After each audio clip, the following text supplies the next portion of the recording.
All right, we back with another one. Today we got Mister the Wolf of Wheeleri. What's all the nicknames, man?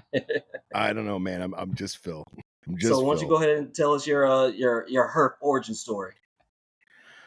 And much like anybody else, you start off as a kid, you like dinosaurs. At least my generation, you like dinosaurs, and then you realize that there's living ones, and you become enamored as a kid, and you watch as much Austin Stevens and Crocodile Hunter as you can, and of course Mark O'Shea, and then you get a little older, and mom lets you get a leopard gecko, and my mom was anti-snake, and I was always enamored with snakes. Snakes were like my thing, and the books and the toy rubber snakes from the zoo and everything I could get my hands on. But no snakes, no snakes. When you're 18 and you have your own place, you can do whatever you want. And it's like, oh, look what you did now. Look what you did, mom.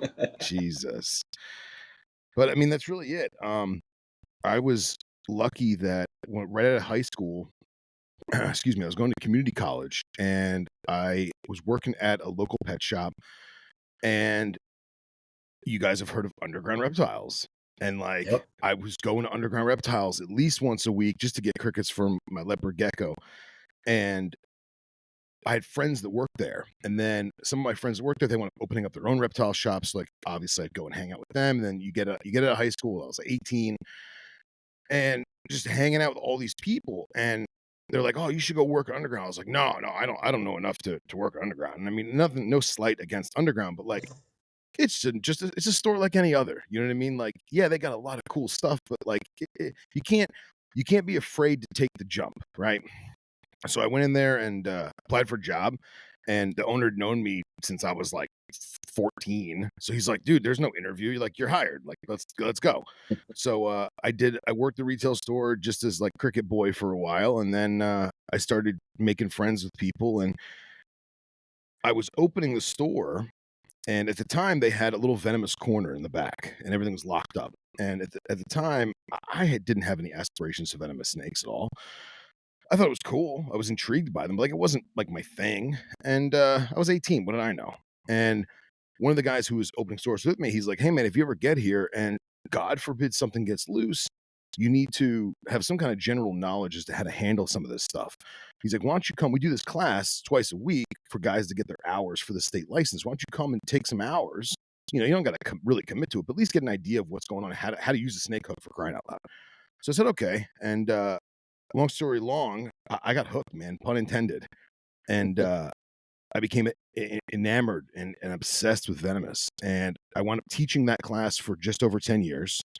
And through Amazing. that time, I wound up leaving underground. I worked for Strictly Reptiles for a while. I worked for a couple other import export guys for a while, and just learning as much as I could. And during the last maybe 6 or 7 years or so of teaching that class, I kind of fell out of reptiles. Like, I still had my pet stuff, but I wasn't like immersed in it, right? And like podcasts were a thing and social media was a thing, but it really wasn't as amazing as we have it now. You know what I mean? Like, our hobby has, I've heard you guys talk about it countless times. Our hobby, our community has just exploded into this awesome thing. Like, we compare ourselves to the bird people, and we compare ourselves to the dog and cat people, and like how much more we have to go with the fish people, man, the fish people, and like how much ahead of us they are. But like, but dude, we're climbing. We're with them. Okay. We're learning from them. We're adding to their stuff. So and I was like, you know what? Let me find a podcast, right? And I found this one called the Herpetoculture Podcast. I said, "Man, this looks good." It's these two guys, Justin and Jake. Like, they got good heads on their shoulders. They seem to know what they're talking about. Let me this a little bit. And I went up reaching out to the Instagram account for the podcast, and I was talking to Justin. And him and I got chummy, and we're like, "Oh, you like cigars? I like cigars. Hey, I'm going to the Daytona Reptile Expo this year. Haven't been in like, I don't know, almost 6 years. Oh, really? I'm going too. Let's have a cigar. Let's hang out." And it just snowballed from there. So Now we have the Herpetoculture Network with, geez, I think we're up to 6 shows, I think, now on this podcast Yeah, you network. guys got a lot. Yeah, and, me Super and cool. thanks, and Justin and I have our Snakes and Stogies, which is our weekly live show every Monday night where we jibber jabber about cigars and tobacco for, I don't know, 10 minutes, if that, and the rest of the time we talk about all the stuff that with scales and, you know, creepy crawlies. So, Yeah. and that's a real quick synopsis of me in reptiles real quick. I don't know if that was too long-winded or not, but No, no, you're good. So, I mean, speaking of THN, right? yeah. So, I mean, you guys been doing it for a while. So, do you guys? Is it just off the top of the dome, or do you guys actually have a little script or a little kind of idea of what you guys will talk about every week? So sometimes I'll be brutally honest, man. Smitty, we call him Smitty, Justin Smith, Yep. just because there's so many Justins, you know. Smitty and I, we do a lot off the cuff. I won't lie. There's plenty of times where it's just we know it's going to be just a one-on-one episode, just us hanging out talking, and it's a very Yeah. chill show. It's a very uh, live viewer interactive show. A lot of our friends chime in. There's a live group chat that we can interact with everyone and throw comments up on the screen, and it all simulcasts live to YouTube and Facebook. A lot of times we have no idea what we're going to talk about, and we just wing it, right? Just Best way to do it. you know, fuck it, we'll do Yeah. it live, as they say. And other times, for the most part, if we have a bona fide guest, we'll have some kind of outline as to like kind of like basically what you sent me a day or two ago, saying, "Hey, this is what we're Okay. going to do. This is what we like to do. Let's expand upon that." And it's worked out really well for us. And there's always going to be, I don't want to be, I don't want to be insulting and say like a higher profile guest. You know what I mean? And for those people, you may want to have more questions and be able to expand on those questions in greater detail, or a more acute or finely tuned question. But Yeah. we try and just keep it casual and off the cuff as best we can. So, Yeah. Yeah. Oh, yeah. Trust me, I've been listening to you guys for a very long time, and oh, I was thanks, just like, man. man, are they just going off the top of the dome with this stuff, or do they have an idea of what's going on? Or I A mean, lot, a because lot of the a time. lot of the stuff you guys talk about, it's like, man, I didn't even think about that, but it's a good ass question. Thank you, man. How Thank some of you. the greatest ideas come up just in conversation, Yeah, kicking around ideas, and yeah. And you're to be relaxed. It's a very organic environment that you guys create. I love it. It's thank not you, thank you. fake. It's not.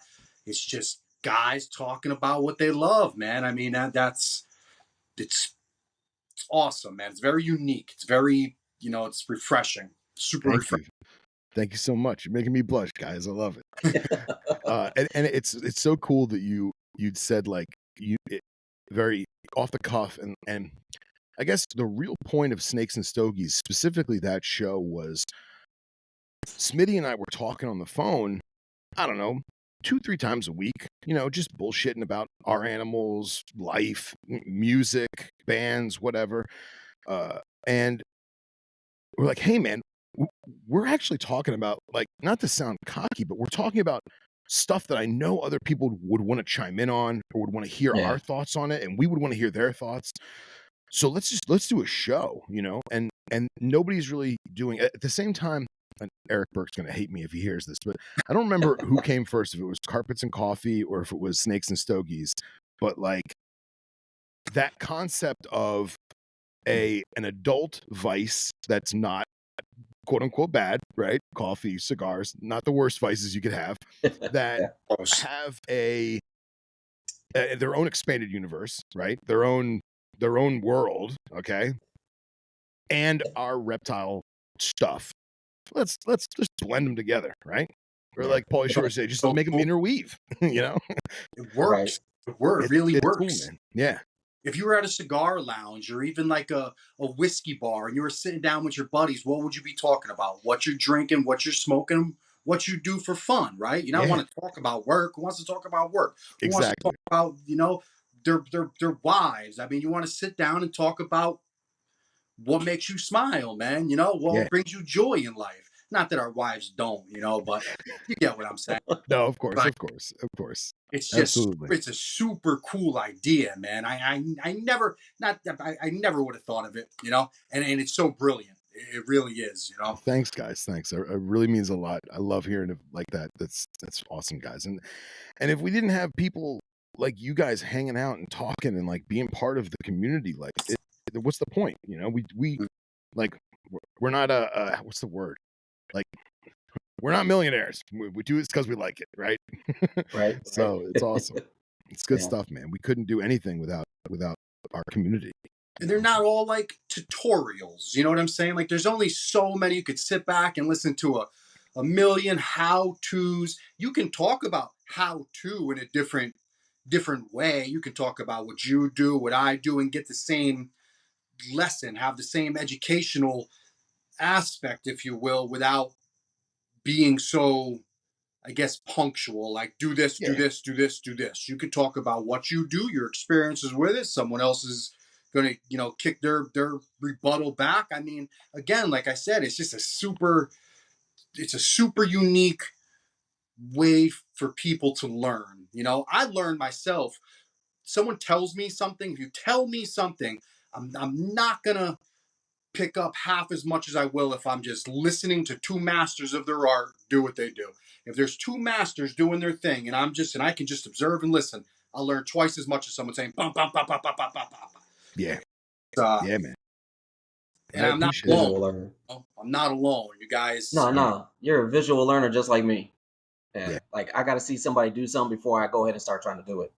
Yeah, and I think You that know? we're also living in the YouTube generation where all of us that need to see it and need to be shown. Like, yeah, I can get the IKEA furniture manual, the trifold pamphlet that says number 1, screw these in, number 2, screw those in. But how much better is it when you have someone breaking it down for you visually, like on YouTube, you know? And so I watch your guys' Instagram reels, and I love how you guys have the person there and there's the animation to it. And then at the same time, like our show Snakes and Stogies, we try and throw stuff up on the screen because it's live. So like I know people are listening on the ride to work. They're not watching it per se, but we always try and say, hey, if you're driving to work and you're listening and you think this is cool, you know, fast forward to, you know, 42 minutes and 10 seconds on YouTube because you got to see this shit because we're all visual. Right. That's what and let's be real. Most reptile people are visual because we love seeing these things. We love the observations. We love the colors and the textures and everything that goes around in the reptile world. Like it's so visual. And Absolutely. sorry, I got a little off keel on that one. Sorry. Oh, no, you're good. I mean, most of the podcasts I do when I listen, I'm usually working. I'm doing my Ubering and grinding and putting on everything. Like literally, I'll probably go through like 4 or 5 episodes during one session of Ubering. Wow, that's awesome, man. Yeah, well, I'm grinding. Got to grind for that gecko money. I get it, bro. I feel it. Yeah. For So sure, we man. talking about some good old knobtails today. So Yeah. which ones do you keep? Well, I've only had a handful of the species that are out there simply because when I first started, and even still, they're really expensive, man. Mhm. And like I tried to buy what I could afford when I could afford it. So I've kept vertebralis, I've kept Cinctus, I've kept amii, I've kept Underwoodosaurus millie, I've kept Lavis pulverensis, and Lavis occidentalis, and I think that's it. Yeah, that's it. Just trying to remember like what has been friends and what has been mine over the years, you know.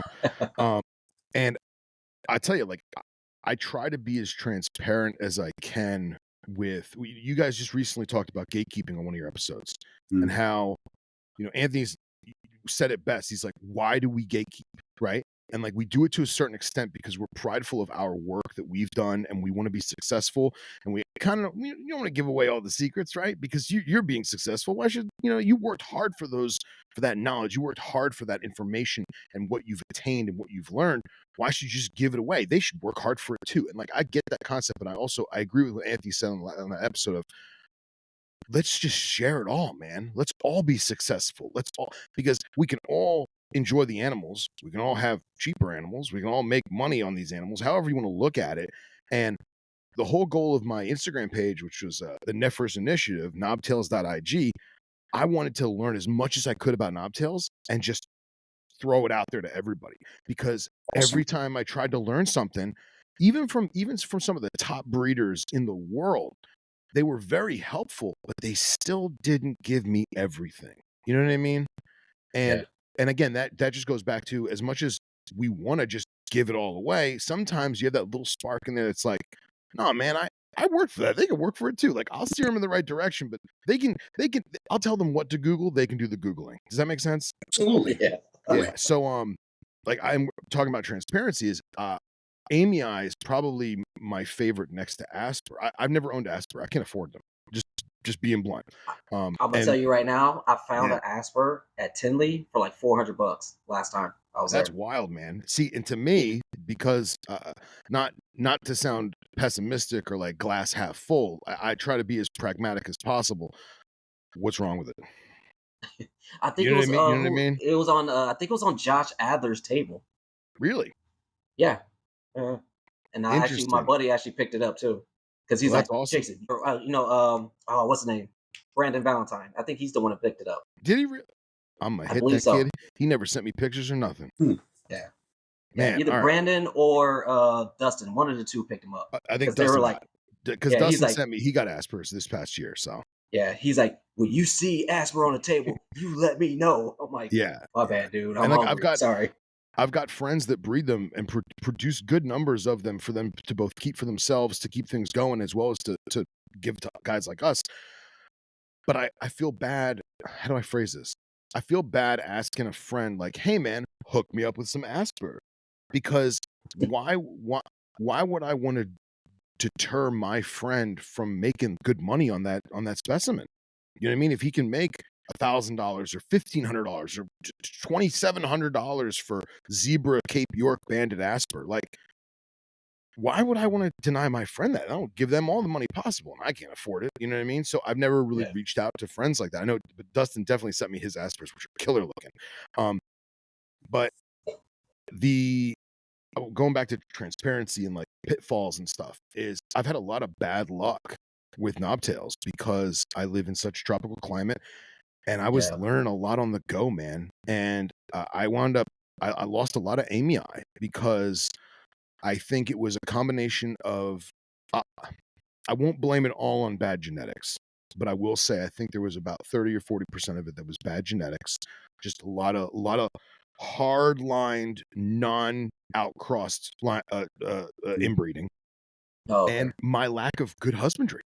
Just to be blunt, and I've been a snake guy my whole adult life, and they're not snakes. And yeah, they live in the harshest environments possible, and they may only eat one bug a week, but that's in the wild, and they're still living in their microclimates, and they're still getting the right level of UV, and they're still getting the right abundance of humidity and hydration. And I messed things up, man, and I didn't do well with them. So I kind of swore off Amy Eye for a while until I can really get my shit together, or be honest with myself and say, hey man, that species may not be for me, because I don't have the time to commit to them the way they need to be committed to, if that makes sense.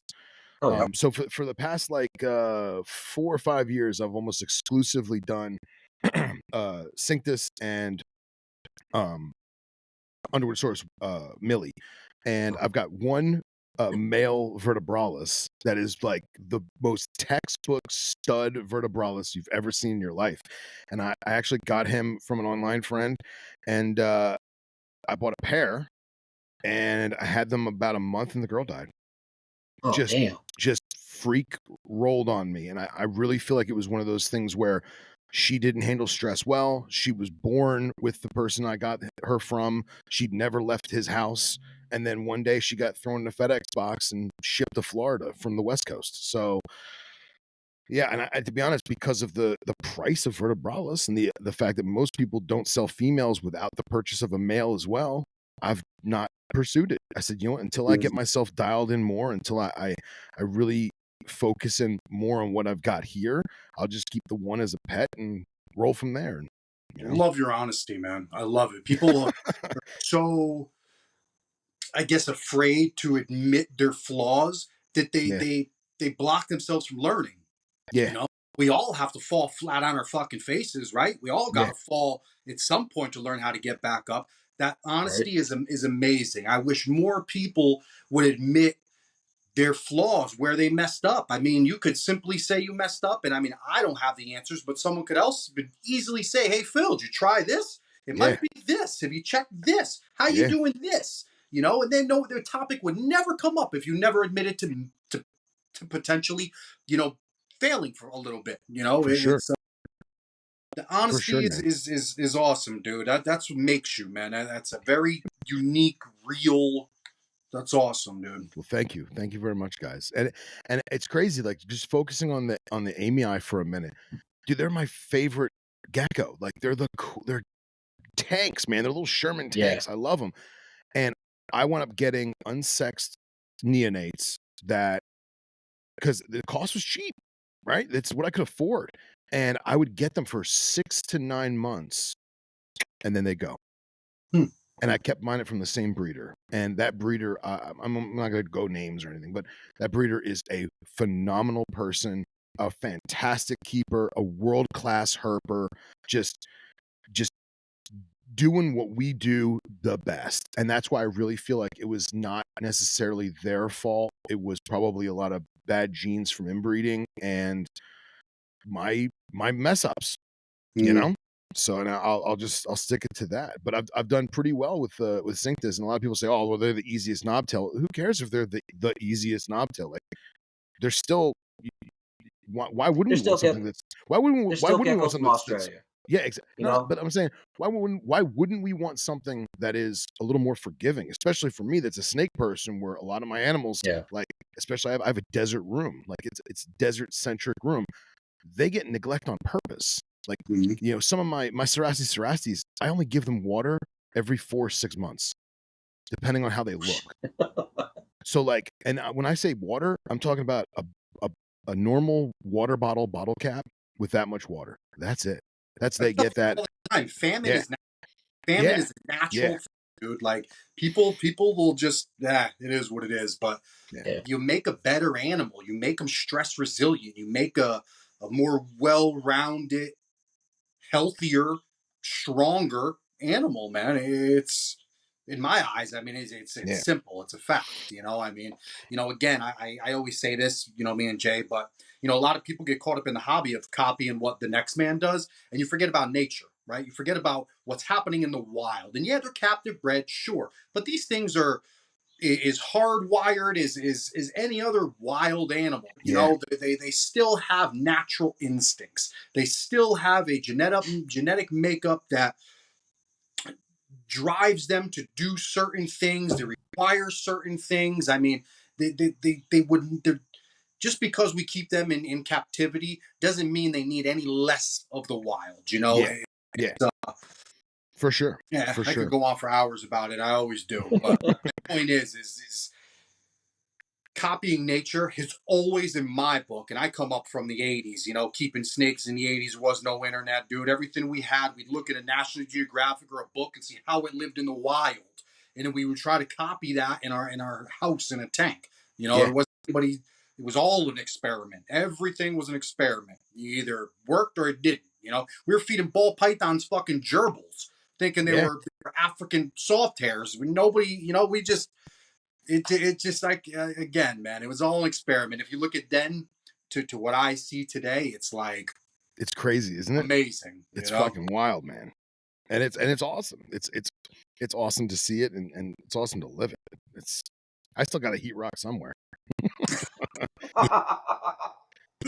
That's awesome. And you got Oh man. dude that actually go out there. You go herping. It's not just Try to. books. You Yeah. taking your ass out there into the woods where these things live, man. I mean, Yeah. that's Is it? amazing in itself. That's a whole. That's I tell you, Did you go to Australia? I've never left the Okay. continent, not yet.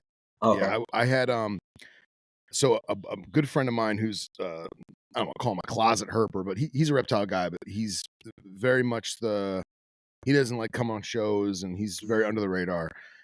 He's also a fantastic photographer. Him and I were going to meet up with my friend Elliot in Queensland in 2020, and we plotted a whole counterclockwise tour of the continent. And the goal Mhm. was to see every single Nephra species in the wild. Oh, And we had GPS coordinates. We had where the places we were going to stop, all of our campsites, astrophotography. Like we're going to do 3 weeks, bang it out because it's the adventure of a lifetime. And if we can get, we were pretty good about getting. There's a 7-foot iguana walking across my patio right now. I'm going to pick up the laptop and show you this. This is wild. Hang on a second, Oh guys. man, Hold so I on. want to move to Florida, that Florida living. I'm going to unplug the microphone for a second because I got to There's turn it. nothing Hold like on. it in the United Okay. States. Like it's the coolest shit in the world. That's fucking awesome. Yeah. Oh, you live on a Damn, canal too, huh? Wow. that's crazy.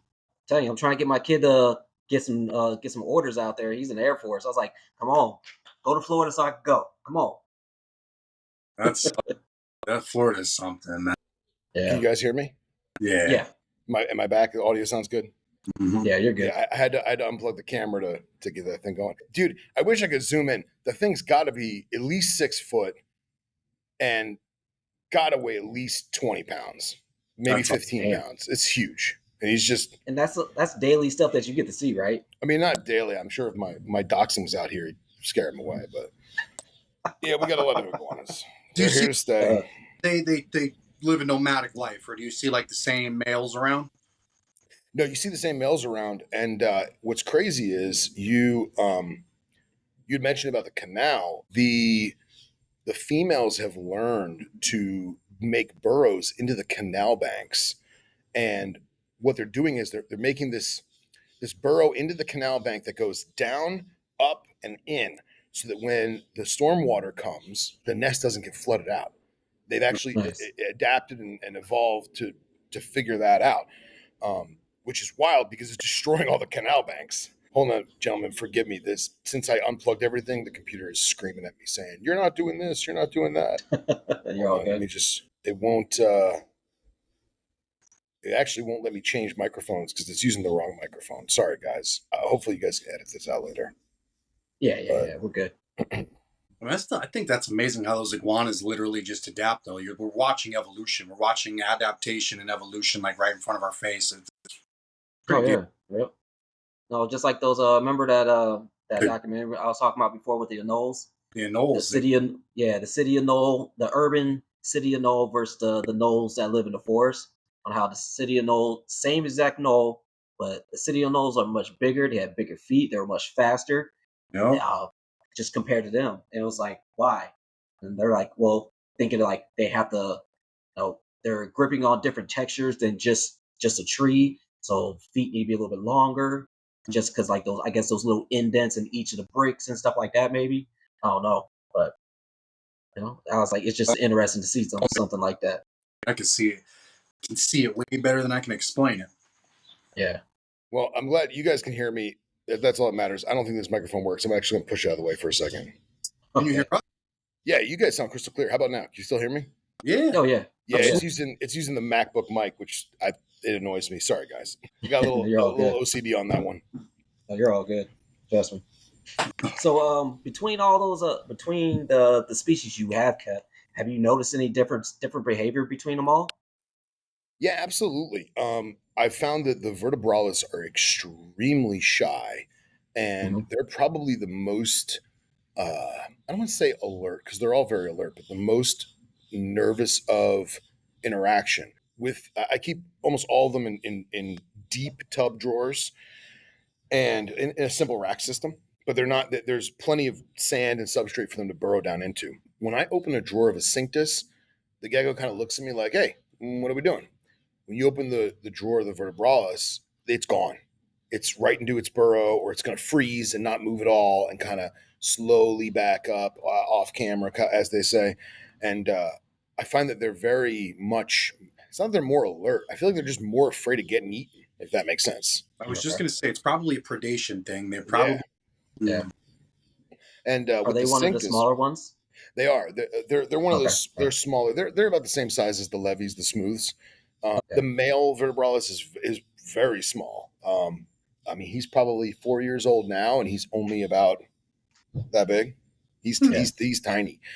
The coolest thing I think of all the knobtails that I've kept is Cinctus bury themselves in the sand, Yeah, I've seen that. And which is next thing you know, they have super all this cool. stuff on the Yeah, top of and the like dome. watching Yeah. them like almost like a how a sea turtle buries her eggs, flicking sand behind them, and it's crazy. I want to get time lapse of them doing it, and then like super slow it down, just to see Mhm. like the muscle movements and see like how they flick just a handful of sand on their back, and they do it 10 or 12 times, and their whole back is covered in sand. It's wild. Yeah. Yeah, So kind of like Uh, those spiders too, right? Like, have you yeah, seen those exactly. spiders? Yeah, Yeah, where those they just kind desert of start. huntsmen, Yeah, for that's sure, for cool. sure. Yeah, there's some I can cool see that. to do that, like those sandfish or something. Is that what they're called? Like a Yeah, sandfish? yeah. No, Those so not nowhere near as cool as sandfish. Sandfish is crazy. I mean, you blink and they're gone. They dive in like an Olympic swimmer. no. But Yeah, That, no, these guys they kind of just flop sand on themselves. what It's do you think they wild. do? Camouflage or I think it's a combination of camouflage. I also think it is a way to blend in better. So I find that the ones that do the sand kicking on themselves are ones that I don't have as much decor in there, because even though it's a tub, I try to put stuff. I bury cork flats in the sand, and the sand dries the cork out really, really well, almost to the point where it looks like rock. And I use red dyed sand because let's be real, it looks cool. oh Just yeah, Exoterra red sand, right? And they don't care; they're indifferent. But I'll put stones and I'll put some leaf litter on occasion and some pea gravel in there too. It makes spot cleaning a real pain in the ass because you can't sift it like you would a kitty litter box because you've got all this other substrate and stuff in there. But the ones that have less decor, because I try to vary it up, I try and change it up as frequently as possible, they're the ones who are burying themselves. So I really do think it has a lot to do with like there's not enough adequate hiding places. I'll just throw some sand on myself to hide myself a little bit better. At least that's yeah. me anthropomorphizing, you know. But but yeah, I mean, there's what's that? I would say with the red sand, I mean, they're blending in anyways, just because Oh most of them are yeah, pretty close to that color. So they're like, all right, yeah, boom, boom, boom. You guys can't see me, but we can still see those big ass eyes. So yeah. And what's crazy is even if they're not, even if they haven't buried themselves recently, if you take them out and put them in a tub and just squirt a little water on them, it's amazing how much different they look when there's no sand on them. When you've like quote unquote washed them off, they're yeah, incredible. And then I've also noticed that, and I don't know if it's my geckos or if it's just maybe it's just me and my vision, but when you keep stuff like Underwoodosaurus, they definitively have nighttime and daytime colors. The pattern's the same. The coloration is very much the same, but they may lighten at night. They may darken at night. Kind of like how Cresties and Chahuas, they fire up, they fire down. It's not the same as Rhacodactylus firing up and firing down with emotion or stress or what have you. It's nighttime. I got to do work. I'm going to go this color for the night, or it's this time of night. I need to look like this to do this. At least that's my thought process on it. So I actually, if I have my phone, I'll try and hold it up to the screen real quick. I took a picture. So most of us have seen uh, Nephrosinctus, yeah, banded knobtail, pilbara banded knobtails, right? Or Mhm. northern banded knobtails, however you want to say it. This is one that I literally squirted water and stuck her right back in the sand just to see the contrast. Look at this. oh yeah, I mean, oh yeah, it definitely, almost looks like an Asper, yeah. Wow. and that was just her color that night. Huh. So are they nocturnal or are they like No, dedicated nocturnal, yeah, diurnal? Nocturnal. dedicated nocturnal. Yeah, the Underwoodosaurus can be a little crepuscular. Excuse me. I'll come in the evening, like after dinner, maybe 6, 7 o'clock at night, and I can see them out scratching around. But almost all my Nephris I've ever had, they've always been purely nocturnal. Especially the amii, like hiding in nooks and crannies in the rocks until 9 o'clock at night when they know it's nighttime. Because I've always had windows in all my snake rooms and stuff, and I'll come in there at 9 o'clock and they'll just be kind of poking their head out. But if I come in at like midnight, they're out on the prowl. Yeah. And my good buddy Elliot, the one I was supposed to do the continent tour with, he graduated from James Cook, and he did a research program studying Asper, what is now Arapaga, right? Did I say that right? Nephris Arapaga. Oh, I've not even heard of it. I've not kept up with the first Okay, like so that. so they split Asper, right? They Mm, realized that there's a okay. desert form and there's like a more of a forest form, dare I say Okay. jungle form. So the ones in southwestern Queensland he was studying, and he wound up designing these micro radio transmitters that he would strap to the back of a wild gecko and let it go. Damn. And Wow. it's crazy. It looks like it's like a little backpack, really, Hmm. and it's got this little microchip on the back, and the radio transponder is a piece of wire, probably I would say probably the length of a cigarette, and it just looks like almost looks like a guitar string. You know what I Okay. mean? Mhm. And he just would let him go, and he would track them all night. That's awesome. And the average Asper or Araponga, whatever the new classification is, the new taxonomy. Scott Eiper, if you're listening, don't yell at me. Um, he would start at say 8 o'clock at night. By 8 in the morning the next day, that one gecko had traversed over 100 yards in a single Okay. night, and a lot of times would go back to their starting point. Just gonna Oh ask. wow. Okay. Yeah, Huh. so like they had like an idea or a route for the evening of where they were going to hunt or where they were going to try and breed or whatever it was. But to think about this, okay, 100 yards, an American football field, right? That's a huge spot of land for Absolutely. one little gecko that's almost the length of your thumb.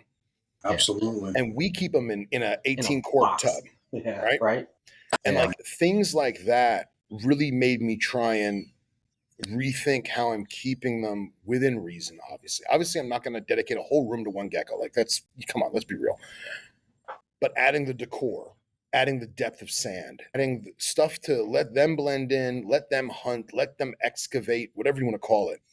The best that I can do within that tub, that was one like a pivotal moment for me to be like, holy crap, man, 100 yards. Dude, I can't imagine how many laps they did while I was sleeping last night. Right. You That's know? that's Yeah, it's Yeah. mind blowing. For real. So and like I said, that was really what got me to do the rocks and the cork flats and all that crap in there. I mean, I've thrown straw hay in there and leaf litter just to kind of play around and see what they like. A lot of the keepers that are really successful, they don't do that. They have uh, a hide on one side, a hide on the other, two water bowls, one on one side, one on the other, with the temperature gradient to the rack, and they'll spray the wet side and leave it be, and it works for them. It works really well for them. I had not had luck doing it like that. I've had more luck keeping it the way that I'm doing it now in a more naturalistic environment. And maybe that's because I do neglect them more because I'm a snake guy and I'm not checking the tub every single day. And some of these Yeah. other keepers, God bless them, are tongue feeding a dubia roach to every gecko every single day. Like that's not my thing, man. I can't do that.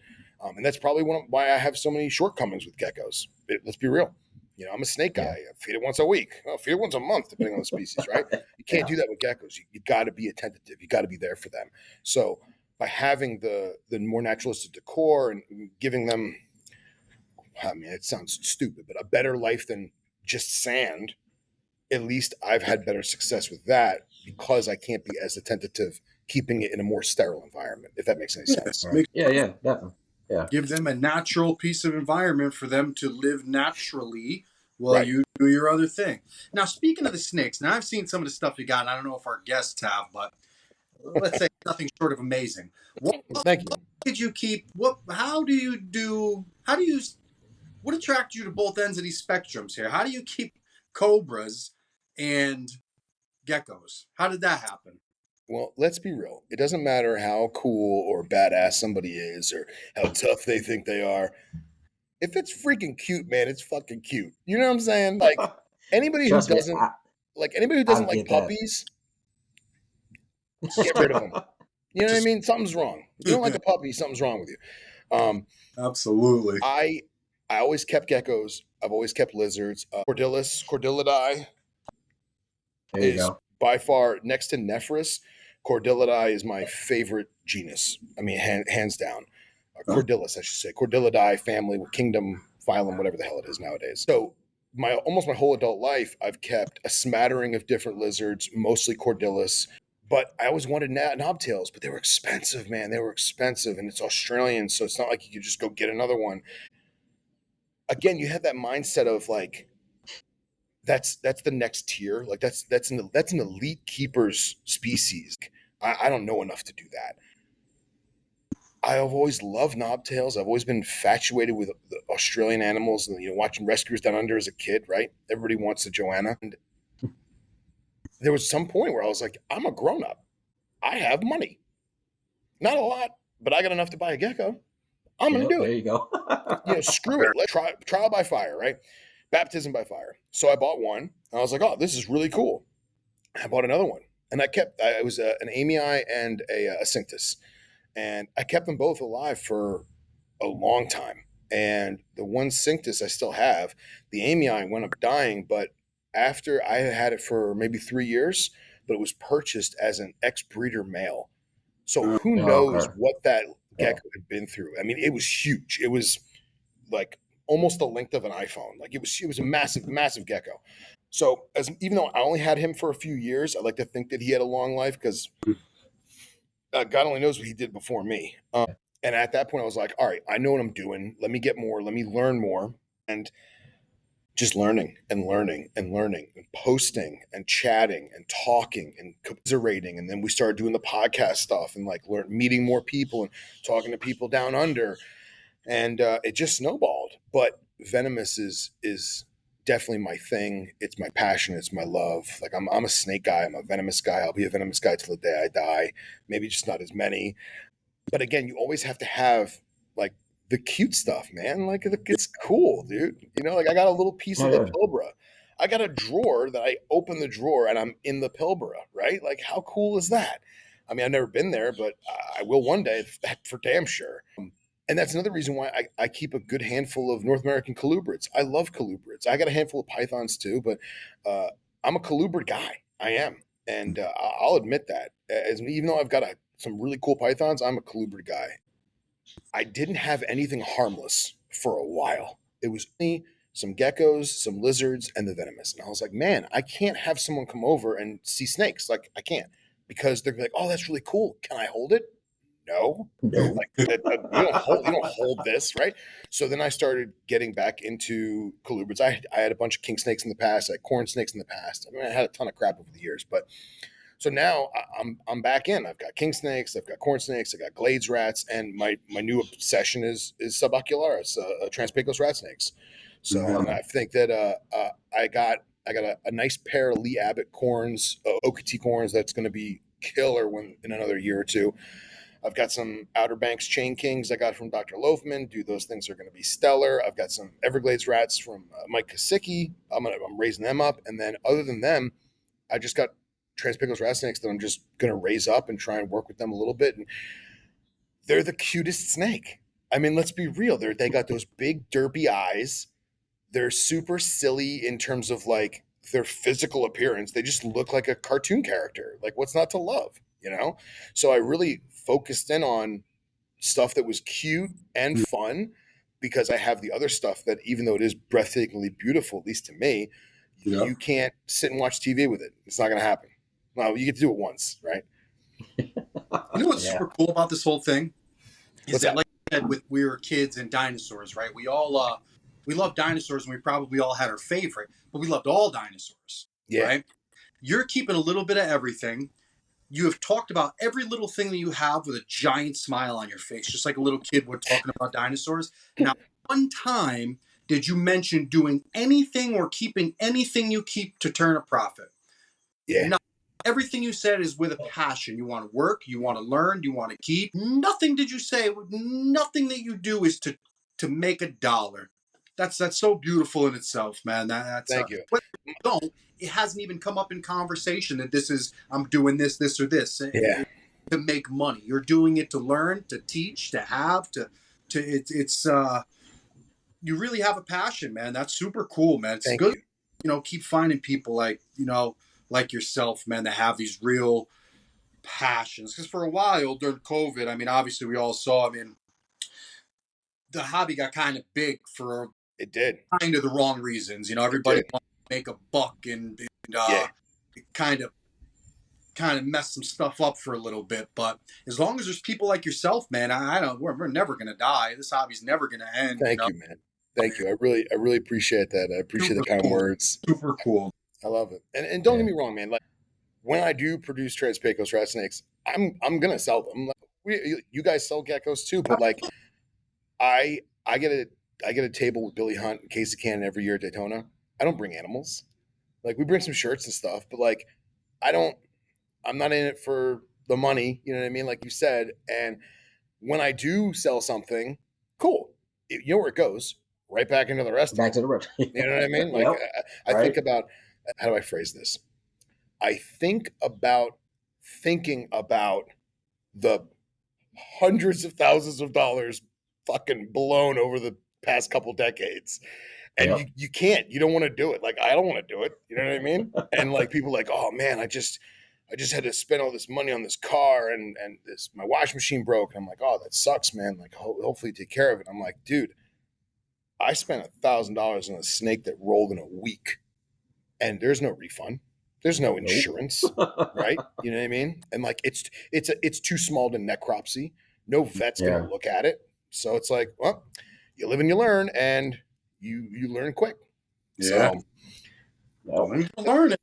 Thank you, man. I really appreciate the kind words. I do, for real. Yeah.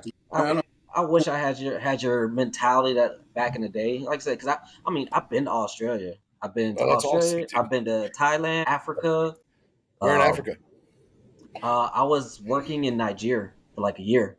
Very cool. So all my workers would come up to me, boss, look at this. Bring me a big ass monitor or some kind of big old toad or some kind of a tortoise or something. So what am I going to do with this? Say, you take it back home, right? I was like, no, I'm not taking this back home. What's crazy is like you're not the first guy who said, oh yeah, I worked in this city for X amount of time, and it's like, were you outside of Lagos? No, for in Africa? Nigeria? Yeah. No, I was working on an Air Force base, so we weren't allowed to. So it was just like this big old camp.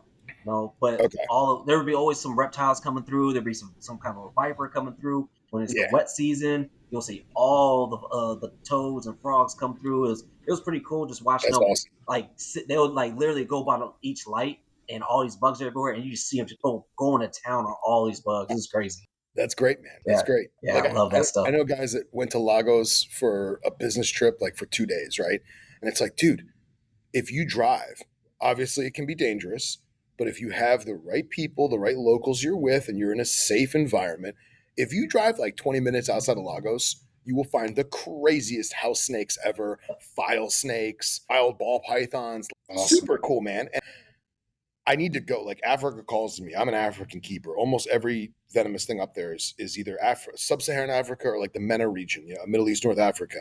And it's a bona fide desert room, and my North American colubrids hate me for it. But dude, that's epic that you've been there, And even though you weren't there to herp, you weren't there. You were there for work and government and blah blah. But you still got to see stuff in the wild. Oh yeah. That's awesome. It was pretty cool. Yeah, there, like I said, in Afghanistan, saw all kinds of vipers, camel spiders out the yin yang.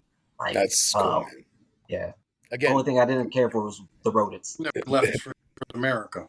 Yeah, and dude, going back to I completely forgot this. The whole point of me telling you guys about touring Australia back in 2020, I wound up not going because of freaking COVID.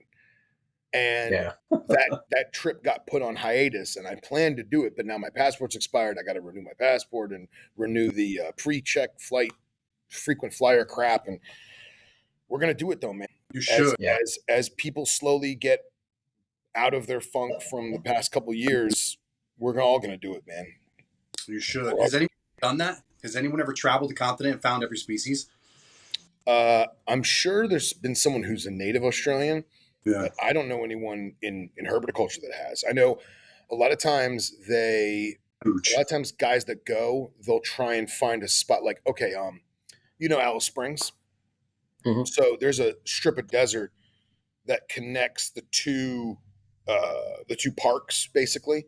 And that strip of desert has like campgrounds along it. Well, depending on where you are on that strip of highway is 3 different species of Nephris. So Wow. if the weather's right, if the humidity is right and the temps are right, and you're there at the right time of year, whether it be early September when all the testosterone's starting to build up in the boys and they start to move, or you're there in February and March when the first clutches are starting to be laid. If you time it right, you can get 3 or 4 species of Nephris on that one road. That's So cool. like Yeah. guys Nice. have done things like that, but I don't know if anyone's specifically for geckos done Mhm. a whole continental tour, Well, it takes a very specific type of person, man. Just about everything in Australia or Africa, like you said, will fucking kill you, right? Like Yeah. It can. little YouTube Tommy out to fucking Australia, the outbacks of Australia. He's not gonna come back, you Yeah. know. So it's like I'd imagine if anyone has, or if there has been multiple people, it's a very small group. I don't know anybody that has, but I know how huge that would be, dude. Yeah. Fucking National Geographic or Discovery probably buy it. Like that's a movie. It would be Imagine, cool, man. honestly, maybe Yeah. I'm like overthinking, but I just think that's. It'd be a cool ass I mean, documentary. they're a popular Just gecko. There's a lot of interest in them. Who doesn't want to see them in their natural environment? And you got a group of people that travel the whole continent of Australia to find all the species. That's huge. That's Yeah. huge. Huge for the Yeah. hobby. That's for science. That's huge for. It's huge. yeah. And I've been watching the Extreme Herpers, and they've been hitting all kinds of places in Australia right now. I think they got probably like 3 or 4 episodes on YouTube, just hitting all kinds of different parts of Australia. Who is awesome. this? It's been called it Extreme Herpers or something like that. They're on YouTube. Well, that's cool. Shit. Yeah. So, which species have you bred successfully?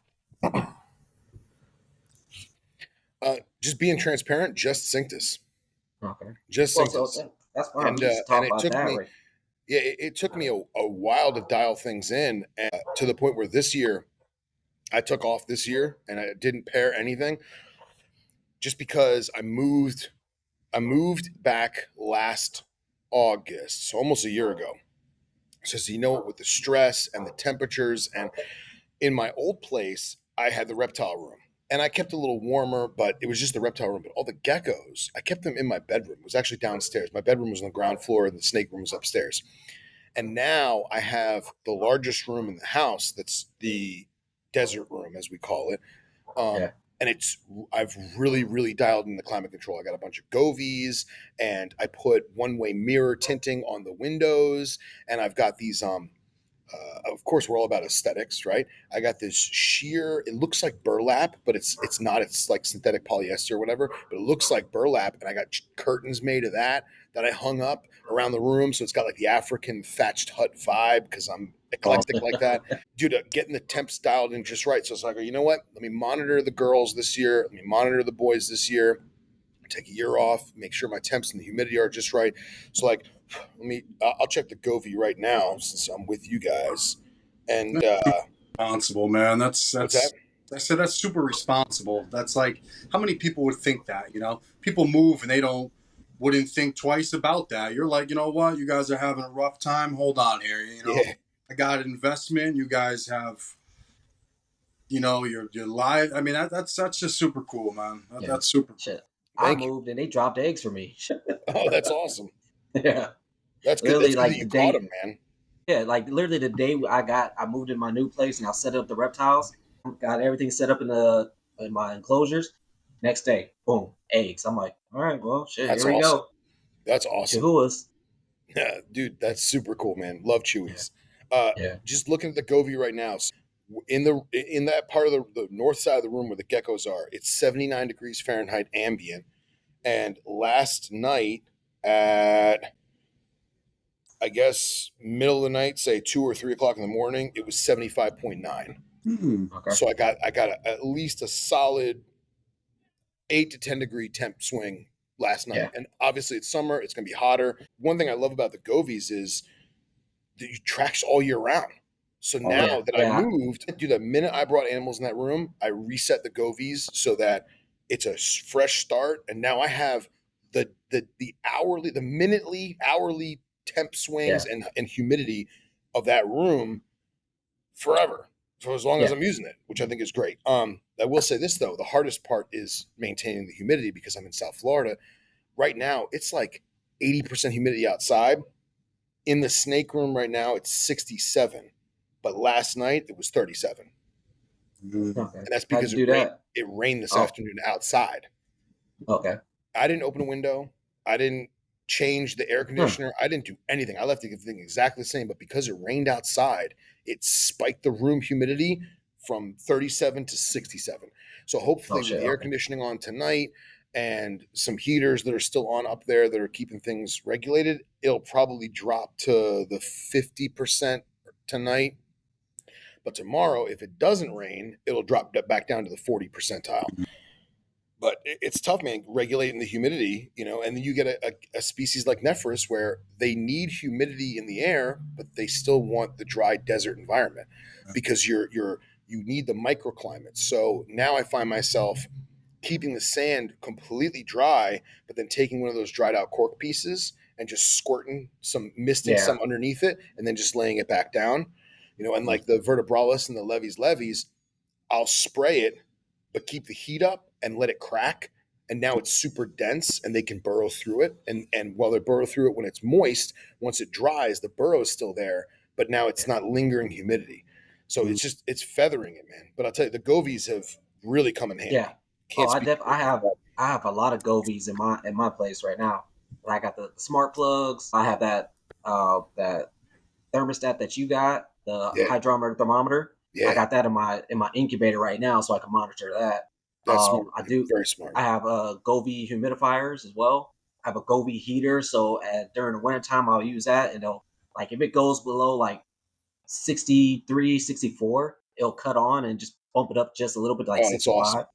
Yeah, that's awesome. The only thing I do want to get is what was it? I'm probably gonna end up doing that same thing where I was talking to Ann about just getting a bucket of water and a fan. So, because I live in a desert, and for my new cow room and like all the animals that do need that humidity boost, they definitely need it because my humidity in Arizona is like 10%. Yeah, if that. Yeah. I do. I got 2 10-gallon fish tanks full of water, man, and they create like crazy. I have 2, and just put a box fan on it. full of just no water. I only have animals from one region, so it's a little easier for me to just make one climate in this room. But it works for ambient humidity, absolutely. Yeah. So I got the Aussie stuff, and then I got the new cow stuff, and I'm about to get some new stuff. I'm about to get these what are they? This Tanzanian velvet geckos. Oh, nice. Homophilus fasciata. Dude, gorgeous animals. Yeah, super cool. I'm trying to figure those ones out right now. I'm thinking about just treating them just like the electric blue day gecko. Treat them like that. Yeah. Right? You talking about Williams Eye? Yeah. Kind of treat them like that. They come from close to the same area. They're both in Tanzania, so go ahead. And then I got some stuff coming from over in the UK, those Cerdodactylus triatus. So that's cool too, man. That's cool. Yeah. On those, I'm excited. Those. Can I ask you a question? Yeah. Did you go on iNaturalist and see where they are? Yes. Did you then go to Google Earth and go to Street View and look around? No, I went to iNat, but then I also I was on YouTube, and this guy had he was doing these little photo shoots in the forest where they're coming from. So it gave me a good outline of how to build it all out. And then, like I said, I used the iNat and then typed in weather app. What's the weather over there? So what do I need? But I did not do that Google View yet. It makes me so happy that you said that, man. People think I'm nuts. I've got in my iPhone, because it's like the iPhone weather app. Dude, I've got Mexico, Egypt, South Africa, Mozambique, what's this? Namibia. Dude, all these different places that, because even though there's probably not snakes on that weather station on top of that newscaster building, it still gives us an idea, right? Absolutely. I think it's awesome. And that's all you can do. And especially when there's not a lot of real information. Like I said, I'm collecting so many scientific PDFs right now for Cerdodactylus. I go to academia.edu or something like that. Yeah. And so now they're just sending me them through my email, and I'm just click download. It's all right, because like I said, Cerdodactylus, there's 300 plus species, and they're always discovering new ones. So, and next you know, I just keep getting more and more articles. I mean, it's cool. It's just information that I can use for them to kind of, You put some gotta. ideas together. So my good friend Billy Hunt, he is exactly like us, downloading every research paper and article journal that we can. But he's smart, man. He prints them out on paper and puts them in binders because there's been so Hold many on. websites. Here it comes. Let's see it. Let's see it. Bricks. Yeah, dude, there's so many websites that go away. Yeah. The definitive knowledge base of a particular species is on a website. That guy dies. He doesn't pay the bill anymore. It's gone. God Yep. forbid. Look at that. There he is. My man. Yep. Love it. Yeah. So anytime I find something I'm even thinking about trying to work with, it goes in here. Excellent. Excellent. Like Excellent. I just downloaded those. I absorb information off of paper differently than I will other ways. I mean, like turning a page and reading and it's just never going to get old for me. I mean, Yeah. technology will never fully replace a book to me. No, no, not at all. Not at all. But I will say this. There's been times when maybe it's my dyslexia, maybe it's because we talked about being visual learners. Yeah, dude. I have taken paragraph. You can't do much. You can maybe do a page or two at a time, but I'll take a PDF of a research article. I'll highlight on my phone, 4 paragraphs from the article, and then you do like where you're going to copy and paste it. But if you scroll over to speak, you can set Siri to read it to you. Really? Oh. And like, dude, that's a game changer for me. It's like listening to an audiobook. You know what I mean? Because I'll read a whole paragraph, and I am not the most educated man out there. I'm nowhere near what some of these people in academia are, and I try to grasp as much of it as I can. But sometimes it just eludes me. It does. It's too much for my. It's like no brain. flow. It's just words and words and words and words. And like, words I've never heard before. Words I don't know what they mean. Words I have to look up, which is totally understandable. We're all like that to a certain degree. But doing that speak option on the iPhone and having it dictated, read it to me like an audiobook, huge for us.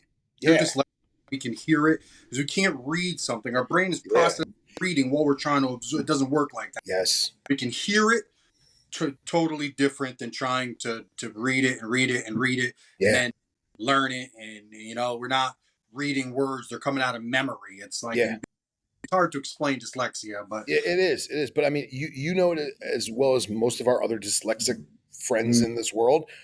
How many times were we in high school and we read the paragraph and we read it and like we were there, we were present. I have no idea what I just wrote, absolutely, or what I just read, and I have to read it again.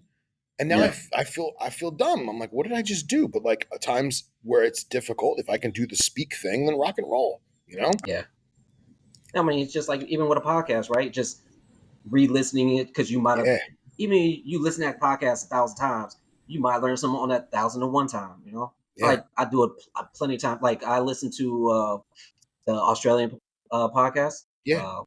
And I listen to the Chauffeurs one and the Aussie Leaftail one religiously. Yeah, dude. I keep going and going because you get something new every time. Exactly. Every time you get something new, dude. Podcasts that I've been the host of, and I'll be like, man, I remember him talking about William's Eye, right? And I'll rewind. I'll be like, dude, how did I not get that in the moment? It was there. I maybe I didn't store it, whatever. But yeah, trust me, that's the beauty of I'm doing my edits. Now. I'm like, God, damn, seriously, what did I just say? It's wild. Glad I'm not alone. So, so you was breeding the Cinctus, right? So before you actually even started breeding them, what was like everything before that? Like what was everything you were doing to get them ready for that season? So I did what you're doing right now, right? I got all my research papers. I got as many books as I could.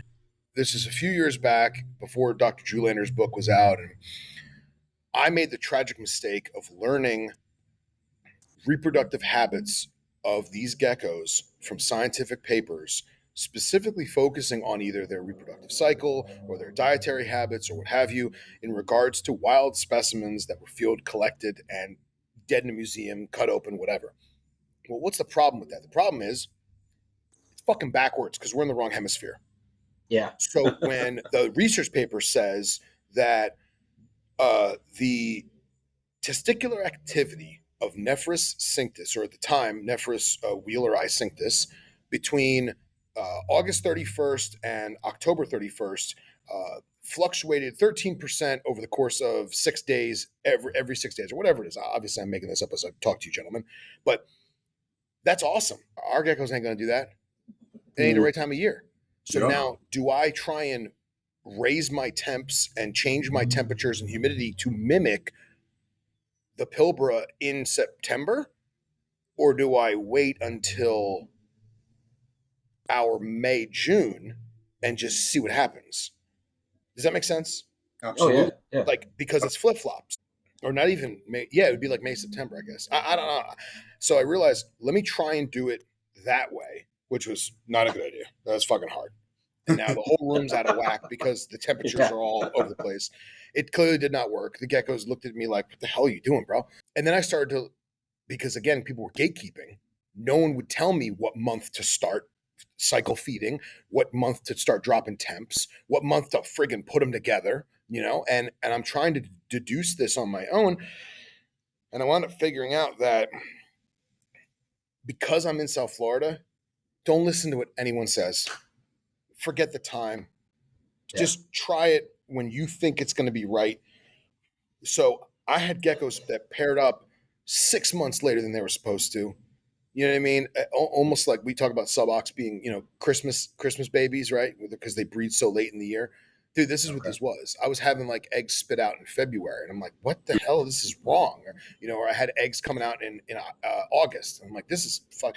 Now I go to sift the sand for poo, and I'm finding eggs, and I'm like, I didn't even know she didn't even look gravid. Like she wasn't even with a male. Like what's going on? My biggest hurdle was not that, believe it or not. My biggest hurdle was getting girls to be receptive to the boys. Because the boys, let's be real, you know as well as I do, but boys are boys. Whenever. They're gonna go right. As long as the time of year is right, he's gonna do it. But the girls, so you guys keep Nephros or no? No, I keep Stropharis. You keep Stropharis. Okay, so I don't know if Stropharis does, but a unreceptive female, especially in the Wheeleri group, whether it be Wheeleri cinctus, or excuse me, now they're just Wheeleri and cinctus. The females that are unreceptive will mimic the peacocking of the male as a defense mechanism. So the boy comes out, he's got his tail up, he's bright-eyed and bushy-tailed, he's waving his tail around, doing the naughty dance, right? And normally the girl would be receptive. Well, if the girl's not receptive, she mimics his peacocking, and now her tail is up. And the first time I saw that, I was like, I got that. That's not a boy. That's a girl. He doesn't have. I looked under the hood, like that's a girl. And now all of a sudden she's beating him up because she's like, no, dude, not tonight, dear. Right? And I was like, this isn't going to work. And I separate him. And I wait a day or two, give him some food, give him some water, put him again. Different female. She's now doing it to him. Different girl. And I'm like, what is going on? Why are these girls so unreceptive to the boy? And I realized it was the wrong time of year. He wanted to go. She knew it wasn't the time, it wasn't the place. And then finally, when I did dial it in, at least with this one pairing that I focused on specifically, just because they looked really, really good. My first pairing I ever did, February. I was like, February, it's a new year. Throw them together. If they fight, they fight. Whatever. No, she just laid down there and let him do his thing. And this is a gecko that, like 4 months earlier, was trying to fend him away. I was like, all right, I'll just roll with it. Let's try it again. Next year, do the same thing. She goes in February. Yeah. I don't know. I wish I had more. Yeah, I wish I had more data to talk. But the care guides that I had, dude, that shit was wrong for me. Wrong, and I say wrong for me because of where I am. Now, I got acquaintances that live in Miami that they go off of the same North American pattern that all the big guys do, is Steve Sykes and Bud and Supreme, like all these guys, they have like their Nephris time frame. The 2 or 3 people in Miami, they do that and it works for them. And they have simplistic they have what we described earlier, where it's very almost sterile, but still to the gecko's needs. It just didn't work for me. And dude, maybe it's because It's interesting. maybe I'm overthinking it. Maybe they know I'm overthinking it. I don't know. It's very, very anthropomorphizing, very anecdotal. But that was figuring that out was really hard in terms of when and how to do it, and then seeing that the girl was multiple girls were unresponsive to multiple boys. I even so far as this to skip that year. The first year I skipped it completely because I thought, well, maybe the girls aren't ready. Yeah. Maybe he's a college guy hitting on a high school girl, and the high school girl's like, no, you're too old for me, right? Stranger maybe danger. that, yeah, right, stranger danger. Maybe that was the case. I'll give him another year and see. And no, it was just time of year, man. Okay. So I know there's a very long-winded explanation. I hope I answered your No, question. no, no. You're Sorry. good. That's perfect. And I'll tell you That's what, that first breeding that I ever did with that one girl that was peacocking back, she laid 2 perfect eggs. I got them in time. They were perfect. One egg went bad instantaneously. The next day it was just like flat and gross. I was like, okay, well I ditched it. The other egg was flawless, a textbook specimen gecko egg. But with the Nephris eggs, because I was having them lay in wet sand, the egg is completely encrusted with sand because of all the external fluids that were on the egg when she laid. So I very gently take my finger and I kind of just brush off some of the sand, but the egg still had a rough texture, a sandpapery texture to it. So I put it in the egg cup. I put it in the egg holder thing with the perlite, much like I've done with many other eggs over the years. I put it in the incubator, and I wait, and I wait, and I wait, and I have not produced.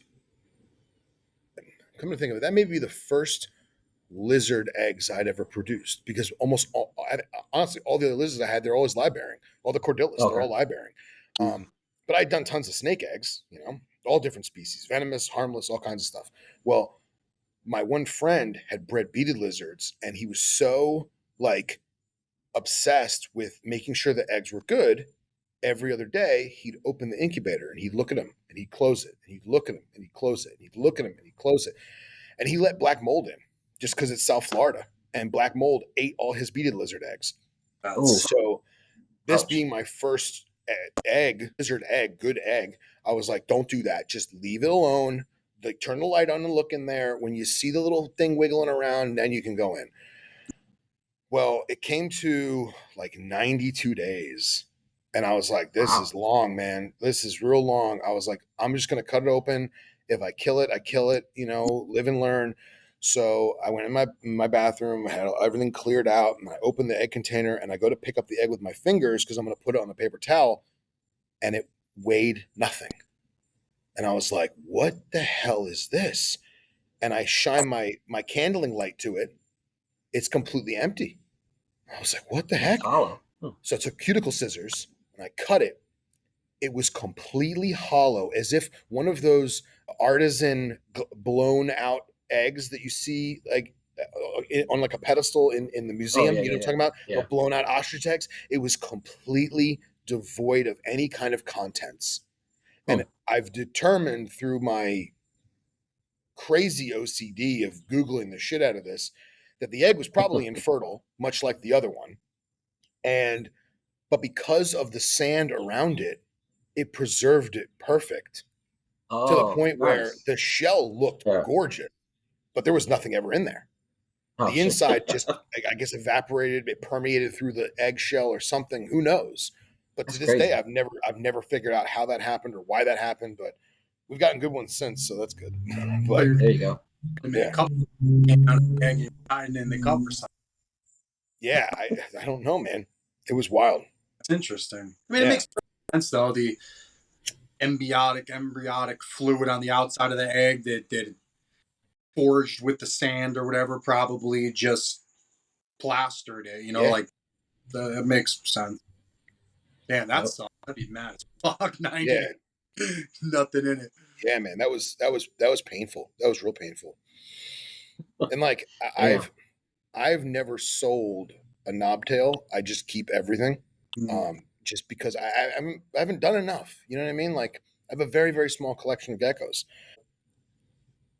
When you have a baby doesn't make it, dude, that's crushing, man. Crushing. I hate, again, we're just being honest with everyone. Like all the animals that have passed away over the years, when you have this many animals, like it's going to happen. You know, animals die. It's part of the game when you have that many. But when you produced the baby gecko, bro, and it doesn't make it, dude, that's painful, man. Yeah. That's Yeah, like, it makes you yeah, rethink yeah, everything that you're doing, you know. exactly, But exactly. And like again, who knows? That animal could have had a birth defect that I didn't know about. Could have had yeah, an enlarged heart. Could have had undeveloped organs. Who knows? But it's still rough, man. It's real rough. yeah, You keep these things communally? Do you keep No, I've been so Underwoodosaurus are supposedly colonial. You can keep really. them in Oh huge shit. groups as long as you don't have males fighting each other. If you have like one male and 4 or 5 females, then the rock and roll. But it was always conveyed to me from many people to never keep Nephris communal unless it's lots of space and female only. Because what happens is the males don't fight per se. Male Nephris really don't have any kind of male combat at all, but the male will get into a breeding mindset and he'll essentially breed himself to death to the uh, point Yeah. where he won't eat, he won't drink, he'll just want to continue to breed. So it's been a real big thing for me of like, okay, I've left them together for 48 hours. Let's get the male out for a week, Okay. give him a week Yeah. off, and then let her do her thing. And then if I do decide to repair him, he's going to go to someone else, not her. cool. So, Okay. yeah. Little genetic diversity too. That's Sure. people mixing around. That's Yeah. cool. Yeah, Yeah, absolutely. especially since like we can't get new blood in, so you got to Yeah, spread that yeah. And genetics around. I was real lucky with all the people I've ever got knobtails from, regardless of species. They all kept very good records.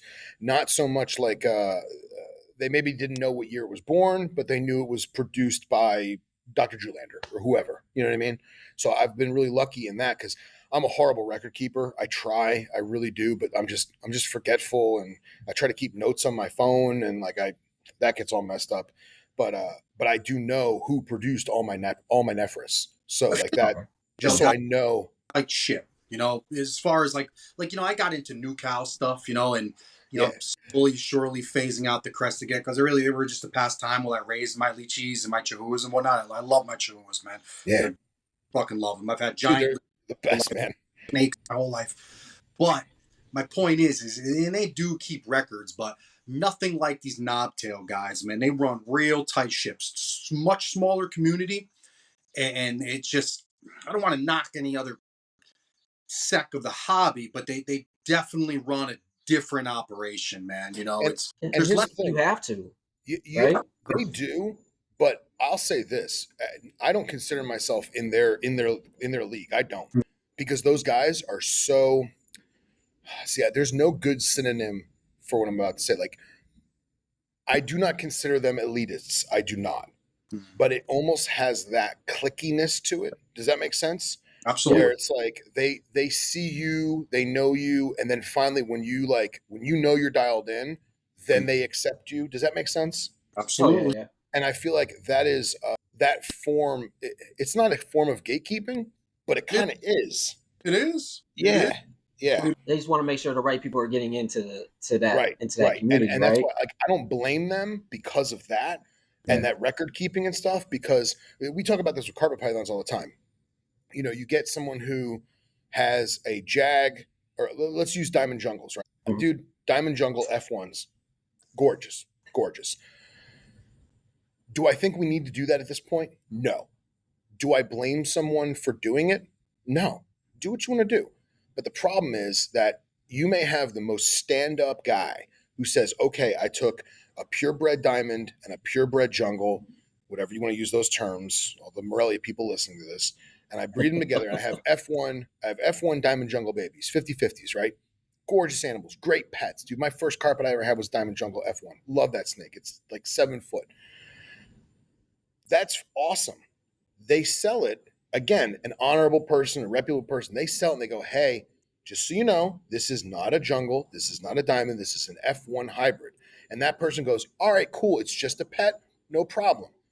But then they go off to college, they get a divorce, something Yeah. happens. Now that snake ends up at somebody's pet shop and they go, it's a really good looking jungle. Yeah. And then they throw it in the mix. And now you're really mixing stuff up. And I use that one because it's an easy 50-50, but like some of the stuff that's like, whether it be spider ball stuff or jag carpet stuff or whatever, it's, you can't get mad at the person who did it, and you almost can't get mad at the person who bought it if they didn't know, or Yeah. they weren't told, or they just labeled it wrong. I get weary with, how do I phrase this? I get weary with that clickiness, but I understand why they do it. Yeah. Does that make sense? You absolutely. I mean, Yeah. You know, I mean, it's like we were saying before with the gatekeeping. I mean, there's almost levels to it, right? Like to gatekeep, to keep someone out of your circle, to me, is wrong. Yes. But to so much certain amount of information back because you want to spark that interest in someone to find it out for themselves, 100% okay. You know, like if I tell you everything, then how much passion can you really have? You should want to find these things out. You shouldn't want to just come have me tell you how to do it or what to do, but I will point you in the right direction. I will let you know what you need to know to find out what you're after. But I understand, you know, because then you just make everything a crested gecko, right? Like everything becomes just. So I get it, but I get the other side, like you're saying. I mean, I don't know how we fix that. I don't know if there is a fix for it. And that's the thing. I don't know if there is a fix either. And I feel like as we progress the way we have been, you're going to see better record keeping. You're going to see better practices in that regard, which in theory will open those gates more. Because guys and gals are going to see it. They'll go, you know what? I wasn't gonna sell to that guy, but he's doing pretty good. All right, he seems like he's doing the right stuff. All right, let's give him a shot, you know, and go from there. Yeah. So with the babies, are you you keeping them just the same as the adults, or I mean, just a smaller tub? So smaller tub, just for easy a baby, right? But I do at least the first 6 to 9 months on paper towel. Because I want to watch the feces. I want to see urates. I want to see if there's bugs hiding places. And like, dude, Nephris love discoid and dubia. I never remember which one I'm allowed to have in Florida. Whichever one I'm allowed to have, I have. You're allowed to have discoids. Discoids, thank you. And but the problem with discoids is they burrow. You have a baby knobtail that is literally 4 grams. Okay. And the weight of the bug is almost as much as half the gecko's weight, right? Well, if it can't find it, it's toast, right? Yeah. So in the wild, there's hundreds of thousands of them living around the rock that baby gecko is living on. In the tub, it's not going to find it. So I do paper towels so that the gecko can not only go underneath the paper towels if it wants to hide, but it can find the bugs. And then again, I get to monitor the humidity. I get to see if there's any mold in there. I get to see how the poop looks. I get to see if there's shed skin and it didn't get buried under sand, or if the gecko consumed the skin correctly. It's just a better way for me to monitor stuff on that regard. And then right at the 6 to 9 month area, depending on how big or how good the gecko's doing at hunting, because they're really bad hunters as babies. They suck. I don't know how they survive in the wild. Then I'll put them on a thin sand, right? So just enough sand to get them going, and maybe a couple months later, then I'll increase the depth of the sand, but I still keep all the decor in there.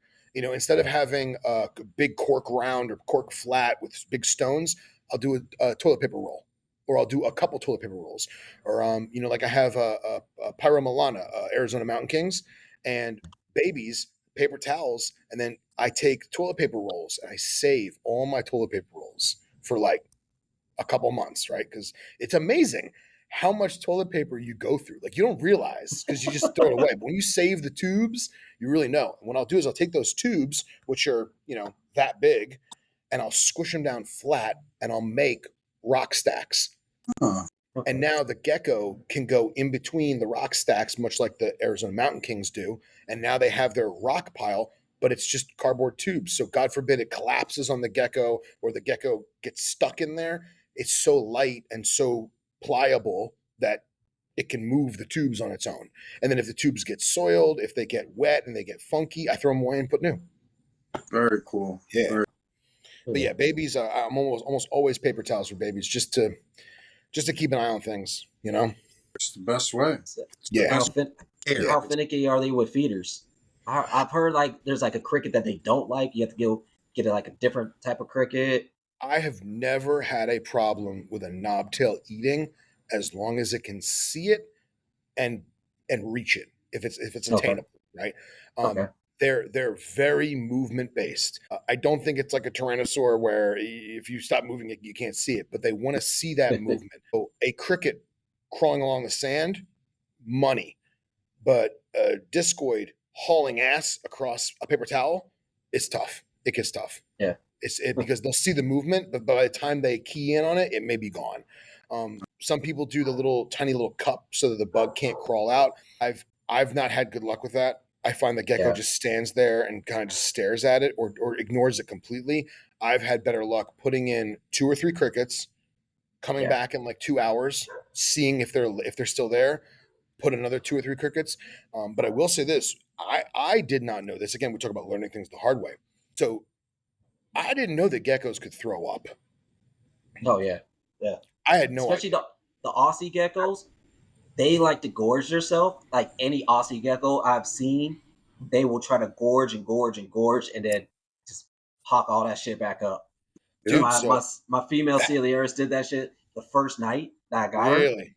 Yeah, I accidentally dropped like 5 crickets in there, and she took all 5. And the next day, I was like, God, is that a big ass shit? No, you threw up. Fuck. So I gave her a few days off, let that stomach do whatever, and then like Thursday, Friday, she was good. She was back to eating again. Yeah, I had a very, very similar thing, man. I had no idea that was a concept, and I wound up having a Levy's, a smooth knobtail, in a little enclosure in my kitchen. It was like we call them the kitchen gecko. Hold on 1 second, bud. My computer's being weird. So we'll edit this out. Sorry, man. Yeah, okay. What were we talking about? Kitchen gecko. Your Levy's in the kitchen. Oh, kitchen gecko. Yeah. Sorry. Yeah. So I got this Levy's in a little vivarium in my kitchen, the kitchen gecko, and dude, I would feed him, 10 crickets once every 4 or 5 days. Wasn't that big a deal, and like he wasn't part of the routine because he was off in the kitchen, out of sight, out of mind, and he just started losing weight, and I was like, why is he losing weight? This isn't good. And then he threw up for lack of a better word, an owl pellet of cricket parts. And what he was doing is he was gorging himself, like you said, and throwing them up. And then I guess either he would step on it inadvertently throughout the night and bury it. But I found like 4 or 5 of those things in there. And it was almost like for so many weeks. So I wound up pulling him out, putting him on paper towels, giving him like 2 crickets, monitoring him. A couple days later, 2 crickets, monitoring him. And I just kept getting more and more food, easing him back into it. Because, dude, he ate like he was going to the electric chair. So they all do. Live and learn, man. I had no idea.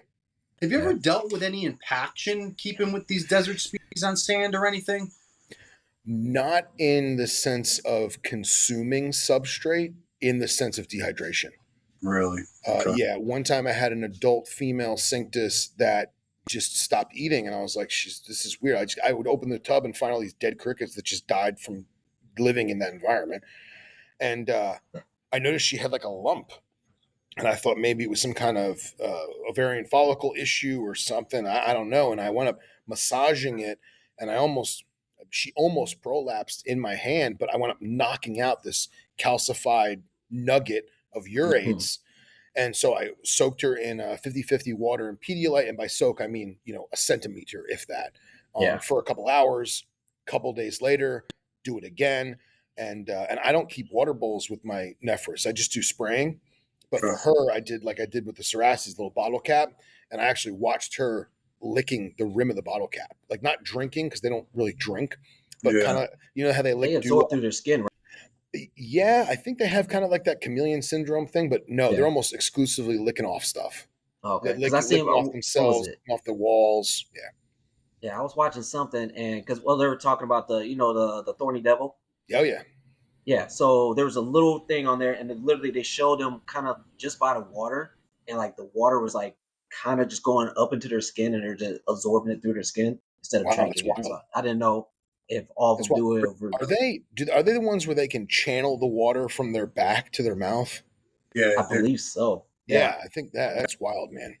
Fun, gnarliest thing, man. So cool. Yeah, freaking Australia. Now I will say this: I had something that was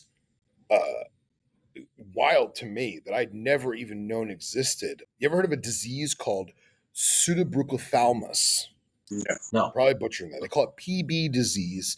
It's actually prevalent in human infants. Basically, it's a swelling of the eye with I don't want to say saline, but just water, basically. Yeah. And the eye bulges and swells because of a sinus issue.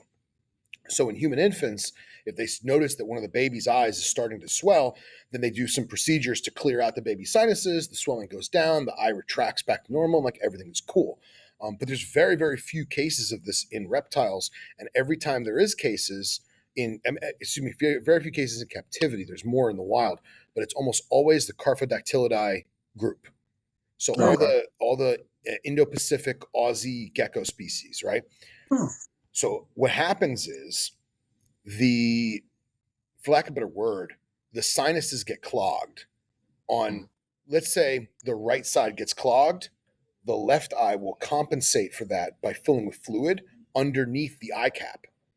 So the eye itself is perfectly fine. The gecko can see the veins and all the pieces of the eye are crystal clear under a microscope. It just has this giant goggle of fluid in front of its eye, and it proceeds to swell and swell and swell to massive sizes, scary sizes.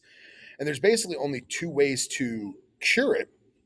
You either leave it alone, and it will eventually pop on its own through shedding and whatnot, or if the gecko's large enough, you can actually have a vet lance it in a particular way where it will drain that fluid and not touch the actual eyeball itself. Well, how do you do that on a 12-gram baby gecko? You don't. And I figured out that what happened to this particular gecko was she was such an aggressive feeder that when she dive bombed a cricket, she would almost dunk her whole head in the sand. And what she was doing is she was sticking sand up her nose inadvertently. It clogged that one sinus. She goes to shed. Obviously, that sinus doesn't shed correctly. And now she has a clogged sinus on the right side of her face, so the left eye bulges. And I'll send you guys pictures. It's super freaky. But talking to a couple vets, talking to a couple gecko guys in Australia, they basically said, look, man, you're not going to lance the eye of a 12-gram gecko. Just leave it alone. And dude, it took almost 2 years for it to go away. And it just, one day, it was just a popped bag. Wow. Just like a deflated balloon hanging off her face.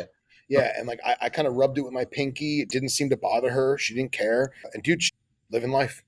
Never came back. I've seen that one time, and I think it was with a lychee. Like this lychee had this massive eye on one side, and I believe they tried to do the lesion, and get it cut open and drain it out, but I believe it came back. But this was like maybe a few years ago, so I haven't really paid attention too much to the updates on that one. Yeah, that was super crazy. There is a bacterial infection common in leopard geckos from, I don't want to say bad husbandry, but people don't realize how much bacteria is harbored in sand. And that's why with all my geckos that are on sand, every 6 months or so, I mean, don't get me wrong, I'm not religious with it, but every 6 months or so, I change that sand completely. I dump that shit out and throw it away, because we sand sift and we get the nice kitty litter turds out of there, but there's still bacteria living in that sand. Yeah, it's still particles. There's still particles, yeah. So there's actually a disease where a lot of leopard geckos will get that bacteria in their eye, and it makes like a funky cheese in there. And a lot of people, they'll see the cheese, they'll clean it out, they'll get it treated, whatever. Sometimes it doesn't. And what happens is it swells the eye. And because they have actual eyelids, the eyelids will start to close, they'll get gumped up. And what's happening is the infection is on top of their eye, and it pushes their eye down into the ocular cavity. And what happens when the vet tries to open the eye or clean it or clear it, they destroy the eye inadvertently. And I've seen a couple leopard geckos with that. But that is completely different than the PB disease, because the PB disease is simply a clogged sinus, while the leopard gecko one, from what I've gathered, is an actual bacterial infection of some kind. Yeah. So. That's cool. See, how would you have learned it if you didn't go through it, man? Yeah, exactly. And dude, that's why I say, like, there's some people that are killing it with knobtails, man. They're doing so good. I'm so happy for them. They're making babies, and they're selling babies, and they're having these beautiful adults, and they're doing cool vivariums, naturalistic style desert vivariums. And I think about how hard I fucking had it, man. And like, how hard I still have it, dude. And I know that it's probably because those people I talk about in Miami that are just killing it, they have maybe 20 geckos in a rack, and that's it. And I've got a ton of other crap, and I'm a Yeah. snake guy. So like it's almost like a subconscious neglect. I know that sounds horrible, but you're so used to feeding something once a week, cleaning poop once a week, that like you Yeah. can't do that with the geckos, man. You can't. Oh, And yeah. even all I my hear it all the time. yeah, all my Yeah. cordillas I've had over the years, like they did not. Some of the cordillas, I would literally dump 50, 60 crickets in there on a Monday, and then they would still be fat by Friday or Saturday, just because it took them a couple days to find all those crickets. But Yeah. you can't do that with Nephris. They'll get stressed out. They'll be like, oh my God, there's bugs everywhere. How do I get away from the bugs? I can't. I'm stuck in this tub. They'll stress and not eat, or they'll do what our geckos did, gorge themselves and then yak up an owl pellet and dehydrate themselves and make it worse. So Yeah. I really feel like anybody who wants to get into Nephris, my statement's always been go for it, reach for the stars, love it, enjoy it, but do not treat them like a leopard gecko. Do not treat them like a snake, because they're not. They're not. Yeah. It's not hard. It's just not easy. Yeah. And I said, make sure they read Mr. Dr. Julander's book. I think Oh, they'll yeah. be okay. Yeah, man. I got that book's book over awesome. here too. Yeah. Actually won that one in a contest. I was like, oh, shit. Nice. Yeah. Nice. Yeah, man. So with those tails, have they? Have you read up anything about those tails? Is there any kind of sensory organs in there? Do they use it for anything Oh, else? yeah. I'm a firm believer that is. So there was a study done, and my buddy Elliot, if he hears this, he's going to be like, I told you the paper, blah, blah, blah. So there was a paper that came out basically trying to determine if there was sensory organs in the knob. And from what I've gathered, it's more electrosensors than a shark's face. But they still don't know why they have it. They don't know it. Stupid. Nature does nothing for nothing. Nature's not stupid. Anyone that thinks their tails don't serve a purpose, or be very foolish to think that nature made that for nothing. Like, we just haven't out yet what it's for, why. I mean, I wonder why. If they're finding if they have electrical sensors, maybe bugs, sensing bugs, or yeah. And I mean, it could be something as simple as atmospheric conditions. Rain? You know, yeah. This rock has more humidity than that rock, so I'm going to sleep under that rock tonight. Absolutely. You know, who knows?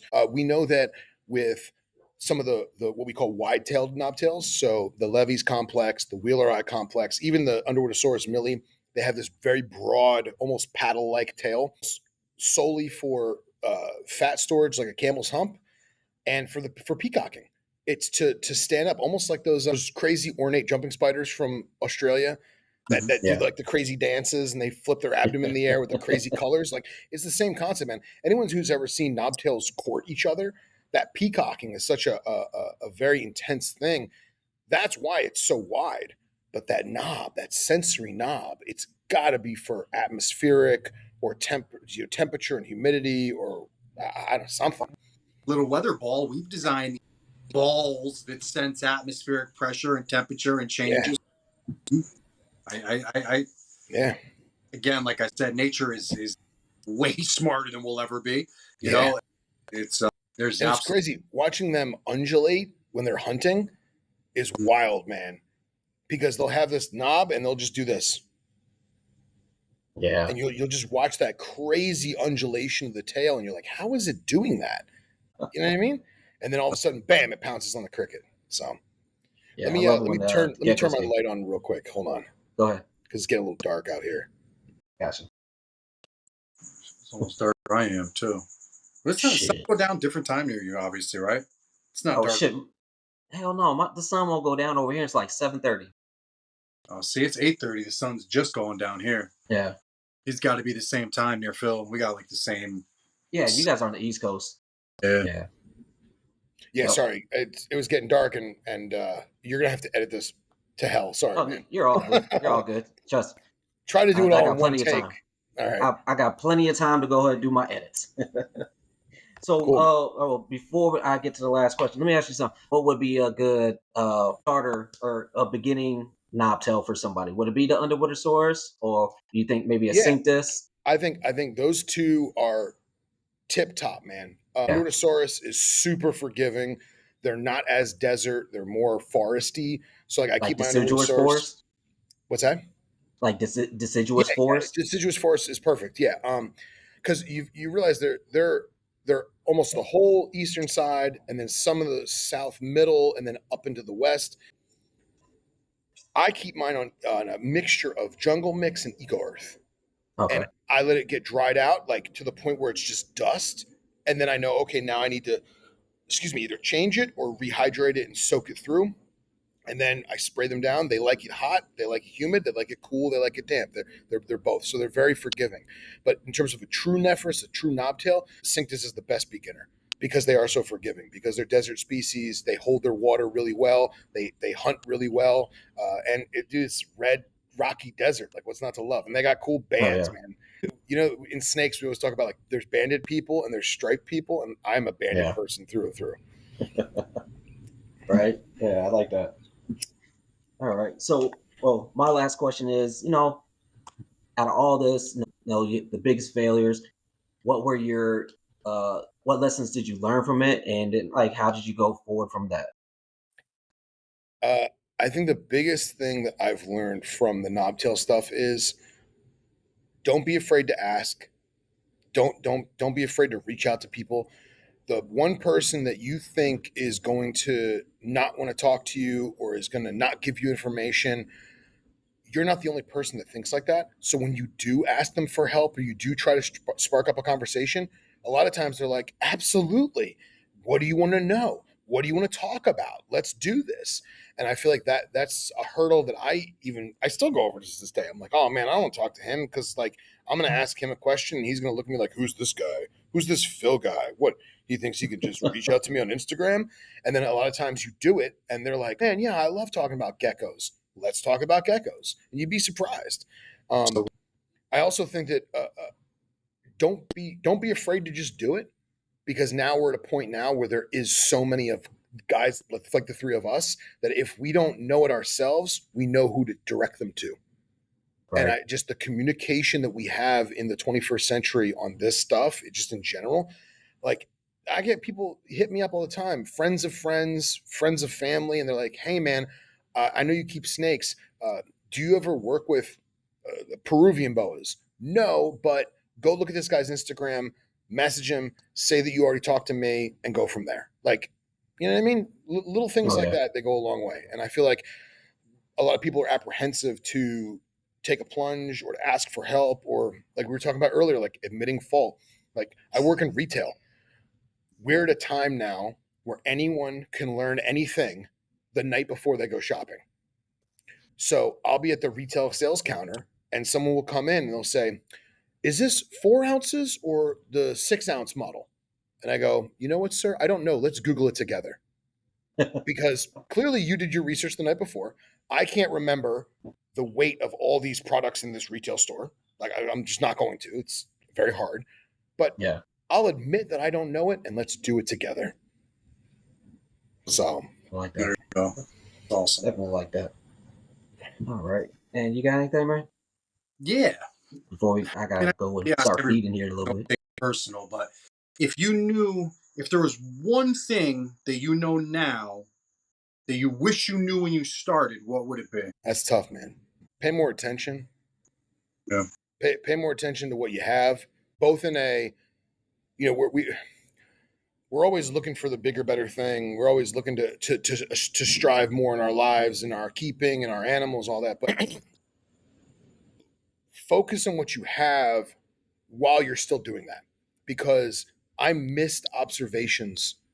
And they like I don't have kids, but like my friends and family that do, they always say, be there as much as you can in the early years because you only get that once and you're gonna miss stuff. And it's the same thing with our animals. Observations that I knew I should have witnessed and I didn't, notes that I should have taken and I didn't, remembering something that making notes of an observation that you thought was unique. So like I've got one left now, a small group of stiletto snakes, Atract aspis.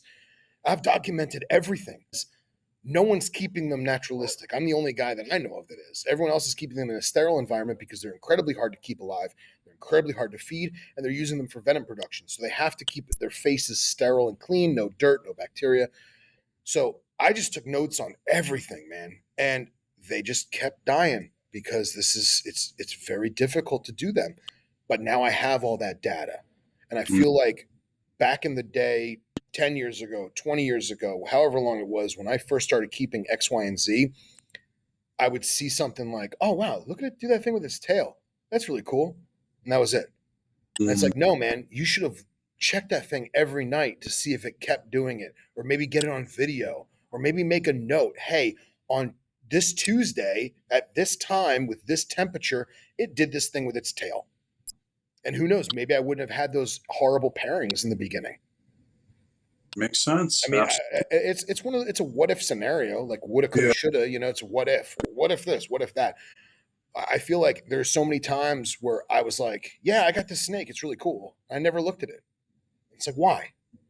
So I took it for granted. I was like, oh, I'll look at it later. No, observe your animals, get those observations, get those interactions, and whether it's just for the pure enjoyment of seeing it and being there with it and interacting with it, or it's for the citizen science, the research in your own brain. Whether you tell anyone or publish it or anything, you know that happened. You got to observe it, and I think that's awesome. That would be what I would say. Great advice, man. It's great advice. Be in the moment, you know. Don't think next animal. Pay attention to what you got. You know, it's not just a check off. Learn them. Got them. Learn them. Absorb it. Well, I've been dealing with Chihuahuas for a little while. No, I can start telling them when they're in their little shitty moods now. Like, especially like if I walk in the room and I already see my male at the glass. For sure. He's in a shitty mood. He's like, get out of here. I don't want you to bother me. He'll start gaping as soon as I get there. I'm like, all right, you're in one of your moods. And then usually the female comes to follow after a while. So, and then, and there's times where they're not at the glass, but okay, they're pretty cool right now. I can take them out and it won't like flip out. So you kind of just that observation, just to know how your geckos act, how what's their moods at that time. Definitely, that's some great advice right there. Yeah. Thanks. I missed my one ovulation of the year that I wanted to get. I missed it because I second guessed myself. I saw the snake, saw her basking, saw her body inflated and her dark coloration. I was like, is that an ovulation? Nah, she's just fat from this week's feet. Like, nah. And then come back like a day later, gone. I was like, damn it, that was it. Had I not been looking, or I would have never known because it was literally a 1 day thing, maybe 2 day thing. I hadn't looked at her for 2-3 days. She could have been doing it the whole time. Who knows? So we can't always be there. We can't always be present all the time. But every time that you think, man, I should go in the snake room today. I'll just watch TV. Definitely, man, do it. Maybe I do that too much in my life. I do that too much now. Those VivTech cameras. Start putting them in there. Yeah. Oh yeah, dude. So I kind of got spoiled with that. My buddy Henry and I, we were breeding Naja siamensis, the Indo-Thai black and white spitting cobras, and we took the Wise cameras, and we had the like epoxy suction thingy that you stick onto the glass. Well, I stuck it on the inside of the cage, pointing down because, dude, their courtship is so cool to watch. Just the two hooded cobras like cuddling each other and nestling, and the tail twitching, super cool. So we hooked up this camera.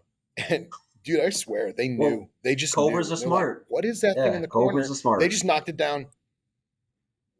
Every time we put it up, they would not. Yeah, every time we put it in there, they would just knock it down. They'd be like, "That thing is looking at me," and they would just knock it over. So I got some cool cell phone video. What's that, Anthony? No, they say cobras are like mind-blowingly intelligent. I'll take your word for that. Only some of them. I got a couple dummies. Yeah. Yeah, I got a couple dummies. I was watching something about like king cobras, and they were saying how they almost had like a million sense of. Hands down. So kings are a league of their own. I'll say with Yeah. full gusto and Well, confidence that the king cobra is hands down the smartest reptile. Oh yeah, see, Period. Yeah. and it was like a National Geographic thing I was watching. Yeah. It wasn't a bullshit YouTube clip. It was like a Yeah. real deal documentary. They were showing how they can almost solve problems. They can think out a thought. They can, the things they do are just Yeah. almost like an animal. Like it's Yeah. pretty nuts. Yeah, and that's what you see. You'll see more free handling and hookless interaction on the internet with kings than you will any other venomous snake. And I don't condone free handling at all. I do not. But I do condone manual manipulation. And my friends and I talk about this all the time, is that there are times when you will have to get hands-on in a particular scenario, and you need to know how the body language of that snake is working, how the locomotion and the actual physical attributes of that snake is working, so that you can do it safely. That does not mean I'm going to sit there with a cobra on my neck petting its head. There's a big difference between the two. When you have a snake that's 10 foot plus and as tall as you are, with the rest of its body strewn across the floor, you're not using a hook. Like, you have to be hands-on. And that's when we talk about manual manipulation. But you'll see more king cobra interactions like that on the internet than you will any other venomous snake, because the king usually knows that person. And that person has worked with that animal for many, many years, if not its whole life, tagging us to the point where that person can get away with murder. And if any of us tried to do it, we'd be dead. Definitely. So intelligent and intimidating. So very, very, very intelligent animals. Crazy intelligent. I watched. They had, it was like Indian guys that did the snake charming thing. Yeah. But he had cages in his backyard. They were literally his pets. They weren't like some wild animals. He would go outside every morning. He kept them in these baskets, but they were screened in pens. He could go out to any one of them and he would open them up and pet them like they were fucking rabbits. Like he was just touching the snakes. So it dawned on me then, and I didn't really think about it again until now, but like they literally knew him. Like those snakes knew they weren't food. They weren't just, they didn't just snap into a prey drive. Like they assessed the situation and knew what was going on. Yeah, for sure. We had an Ashes cobra at Underground when we were teaching the classes back then. We had an Ashes cobra, and Ashes is the largest true cobra. This is a female, and she was probably 8 or 9 foot, and she was just piss and vinegar, but not with me. Me and my good buddy Henry. Honestly, I could have just taken her out of my hands. We never did, because we were good boys about it. But she was very, very calm, cool, and collected with us because we were calm, cool, and collected with her. But there was this one guy who was taking the class, getting hours, and she hated him. I have no idea why. She did not like him. And if I was all the way in the back of the store working in that area, not necessarily with her, just working that area, and that guy would come in the front door of the store, she would stand up and hood up out of the blue. And I'd be like, it's because he's here. And then he would walk in and she would just mean mug him the whole time. And again, dude, maybe we're anthropomorphizing this. Maybe we're putting our human spin on it. Yeah. But that snake definitively knew the difference between me and that guy. I don't doubt it one bit. Yeah.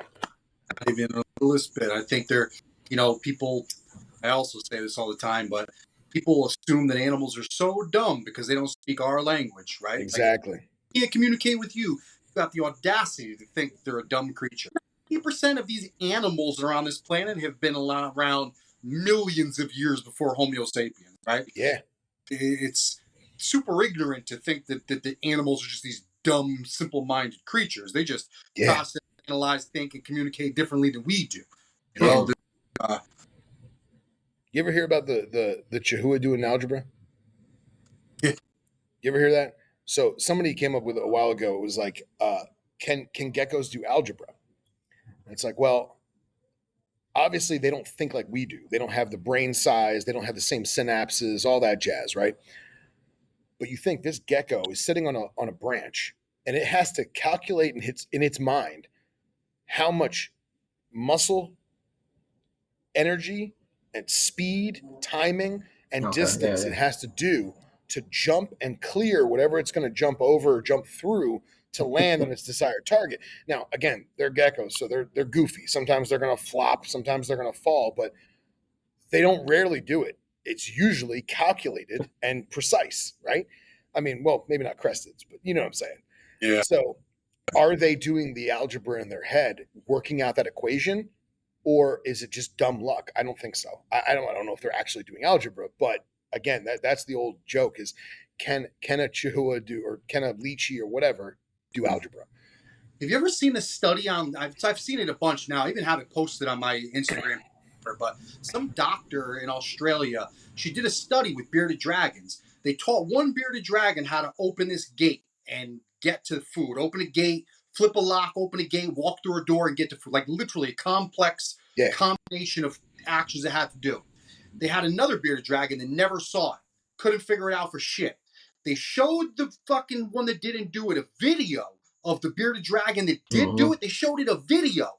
The fucking thing walked right through it like it was never there. That's wild.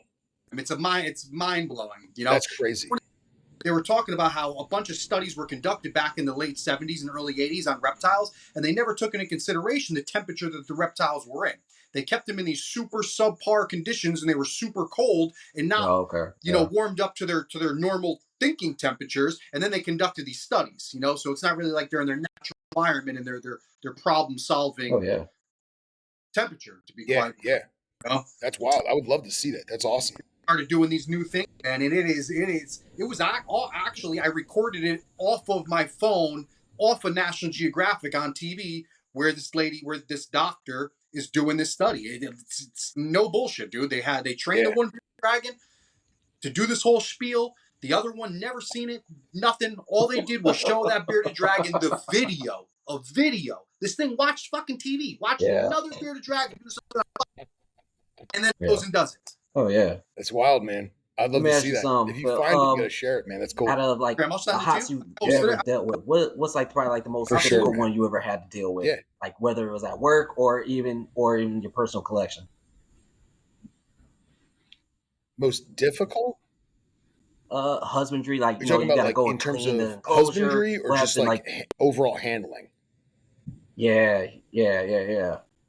Like the most pain in the ass, getting them out of the enclosure, handling that kind of thing.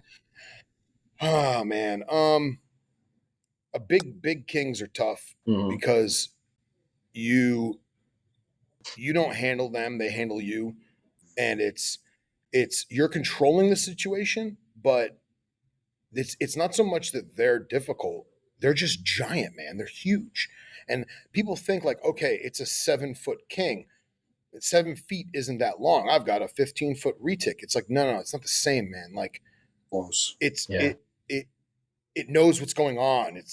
It knows what you're going to do, and at the same time, it's way faster than you. So I'll say, just because I'm a short, stocky guy, like large kings, honestly, forest cobras are very, very difficult to work with because they're incredibly nimble. They stand up very tall. They have a very prehensile-like tail, and if you're not trained on how to approach it appropriately, it's gonna mess with you. Like not necessarily on purpose. Again, we're not saying that it has the ability to confuse you, right? This isn't the cartoon Jungle Book, but it's going to do everything in its arsenal to not stay on that snake hook and not be held by the tail and not go into the Rubbermaid trash can you're trying to put it into. But again, it all comes down to training. I don't think any snake is truly difficult.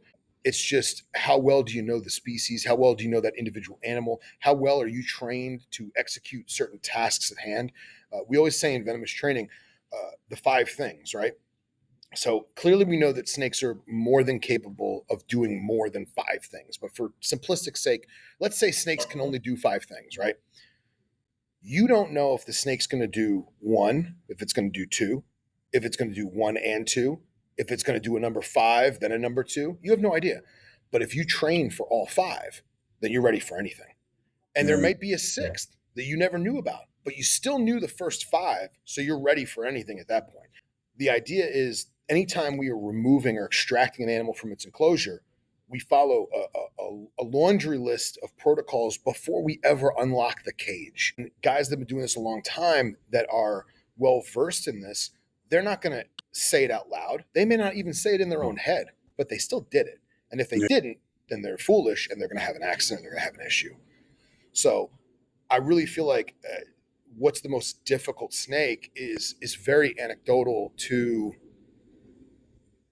the individual person. For me, I would say longer stuff because I'm short. You know, large kings, large forest cobras, large mambas. Dude, I had a West African green mamba that just didn't want to cooperate. And it's like I wound up getting rid of it because not because I was afraid of it, not because it was hard to keep per se. It was work every time I wanted to clean its cage, and it's like it's not worth it. The animal was clearly didn't want to be worked with by me. It didn't ride a hook. It wouldn't ride two hooks. You know, it refused to use a trap box. It was just a pain in the butt. So I wound up giving it to a friend who specialized in mambas, and I'm pretty sure he still has it. That was like 10 years ago. Really? My buddy Wild Bill on Instagram. Wild Bill's just got a mamba. He's got a bunch of mambas, but shit. I mean, every time I watch him, I'm nervous for him. I'm like, shit, that thing is just so fast. Like, yeah. I think I'm not big on long snakes because I feel that same way just about snakes in general. So I don't know if that answered your question or not. So sorry if I skirted it. A 7-foot snake is not really good. Yeah. So we both grew up watching Steve Irwin too. Tell me, just having this little conversation doesn't make you appreciate that man that much more. He could walk onto any fucking continent and touch an untrained wild snake and read that snake just about. I mean, it blows my mind. Even as a kid, I'd be like, damn, like that's not a pet. Like this dude just like rolled up on a rock and grabbed a king brown that's trying to, like he could read.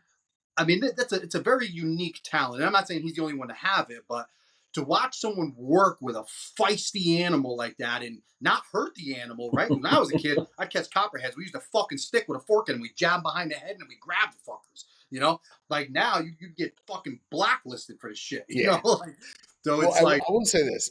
I'm a Steve Irwin fan. I know there's a lot of, now that he's gone, a lot of truth has come out to his practices and habits that were frowned upon. I will never diminish all that he's done. He was an asset. If it wasn't for him, half of us wouldn't be here. If not more than half of us wouldn't be here.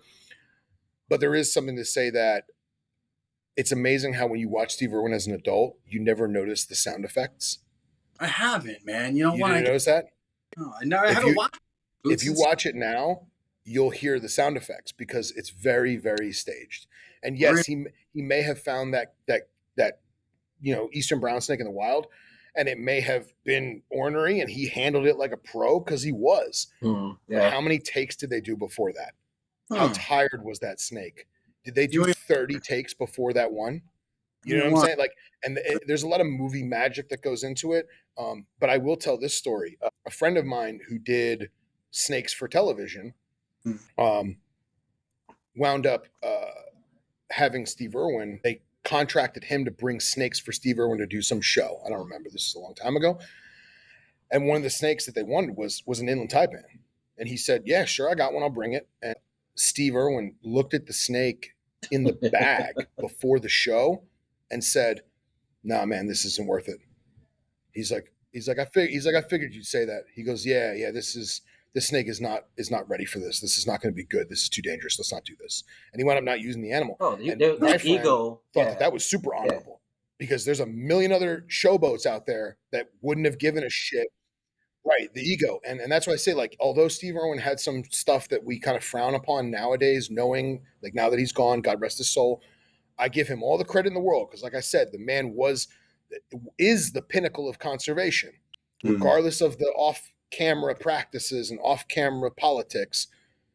But when you look at some of the show stuff, it's like, okay, how many takes was that? You didn't do that on the first take. You know what I mean?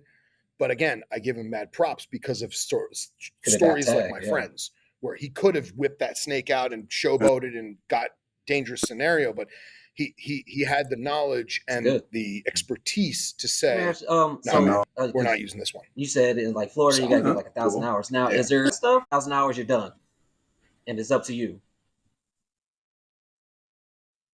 So no. Okay. So the license has evolved several times over the past 20 years. I could go through all the motions of how it was, but it used to be very attainable. It used to take the average person about 2 years to do it. Now it is That you don't want to virtually, do it. how do I Okay. phrase this? They make it so hard that you give up. Yeah. And that's their goal. Their goal is to weed people out. Yeah. and it's not going to stop people. People are going to still keep it illegally, but now they can throw the book at you. You see what I'm saying? So when I first started getting my venomous hours, there was over 560 license holders in the state. Now there's less than 200. Yeah. Wow. And the population has almost doubled. So it just goes to show you that they push and they push and they push, excuse me, to make it so difficult that you give up, that you don't want to. Right now, it is broken down into 4 categories of snakes: Gila monsters and beady lizards. They call it Heloderma, vipers, elapids, and colubrids. And you need 1,000 hours of each group, and then you get that endorsement. In the past, you used to have 1 letter of recommendation from someone that you trained with and another letter of recommendation from someone that just knows you did it. Now it's 2 letters from 2 license holders. At the same time, you used to be able to say, okay, I went to Underground Reptiles retail store on this date from this time to that time. It was 5 hours, and you'd log that 5 hours. No. Now they want to know, okay, at 4:05, I unlocked the cage. At 4:10, I put the snake back in the cage and changed the water. At 4:15, I locked the cage back up again. They want it broken down. And they're basically making it so hard that no one's going to do it. They actually invented a test to knock off some of the hours. And from what I gather, I've never taken the test, but from what I gather, the test is a joke, which has led to, in my personal opinion, it has led to a lot of people skirting the system and getting a license when they're not ready. Yeah. They're not, you know? It's definitely not something people should play around with, man. And I'm all for, hate to say it, but, it's life or death. Do your little thing around what the government's doing, but something like this, I mean, we're not talking tax, right? Like, this isn't taxes we're getting. It's right. Life, even, it's something someone should really, you should want to learn, you should want to, out here, like where I'm in Connecticut, you go right over into Pennsylvania, no license, no nothing, buy whatever the fuck you want. No, you could keep whatever you want, no license required, free for all, total fucking free for all. And I don't know how they don't have a higher death toll, to be completely honest with you, but well, it's also it's a big deal for Florida because anything that gets loose survives, right? And that's what they're most afraid of. And it is, in my opinion, make it easier for how do I phrase this? The more people that keep it illegally, the higher risk you have of shit escaping. Because they're not trained, because they don't care. They don't have the passion. They didn't spend 4 years of their life training for this. I had a friend who, and here's the other thing too, is it's county for county inspected, right? So my inspector is a different guy. My investigator is a different guy than the Dade County one, because it's an investigator per each area. I had a guy who trained for 4 years and finally got enough hours. And then the state changed the law and said, no. Shit. It has to be a room within a room with no external doorways. That's crazy. So he's screwed. He doesn't have a room within a room. So after 4 years of training, he said, you know what? I'm not moving my house. I'm not moving my family. I'm not building an outbuilding with a double door like a Bengal tiger. That's not happening. So he didn't get his license. That's it. He appreciates the experiences that he had and all that he learned and got to interact with. And he still has friends that keep venomous. So if he really gets an itch and he wants to go play with some stuff and interact with some stuff, he can. But they make it very, very difficult. Do you have to take refresher courses or like refresher? No, but you're inspected every year. And then they keep tabs on inventory coming in, going out, births, deaths, new acquisitions, dispositions. And then anytime you bring something into the state of Florida, people don't realize this, but Florida has its own Florida import permit. It's completely free, but you have to do it. So most people don't know this. They're just FedExing, your corn snake that you bought on Morph Market to your house. Well, technically, you were supposed to do an import permit. I watched a YouTube video with flawless crested geckos. They breed ball pythons too, but Mhm. there's some like the Carolinas or Virginia, and they were talking about how they wanted to go vend a big show down in Daytona, and Yeah. they got phoned and canceled because they didn't have this import thing just to bring their things across state lines. So Yep. they have to go the whole spiel to get this permit just so they could sell their fucking crested geckos in Florida. You're correct. Yep. And that the sole purpose of that Yeah. is so the state can keep track of you so that they have someone to blame if something happens. That's the only reason. That's the only reason. Yeah. And here's the thing.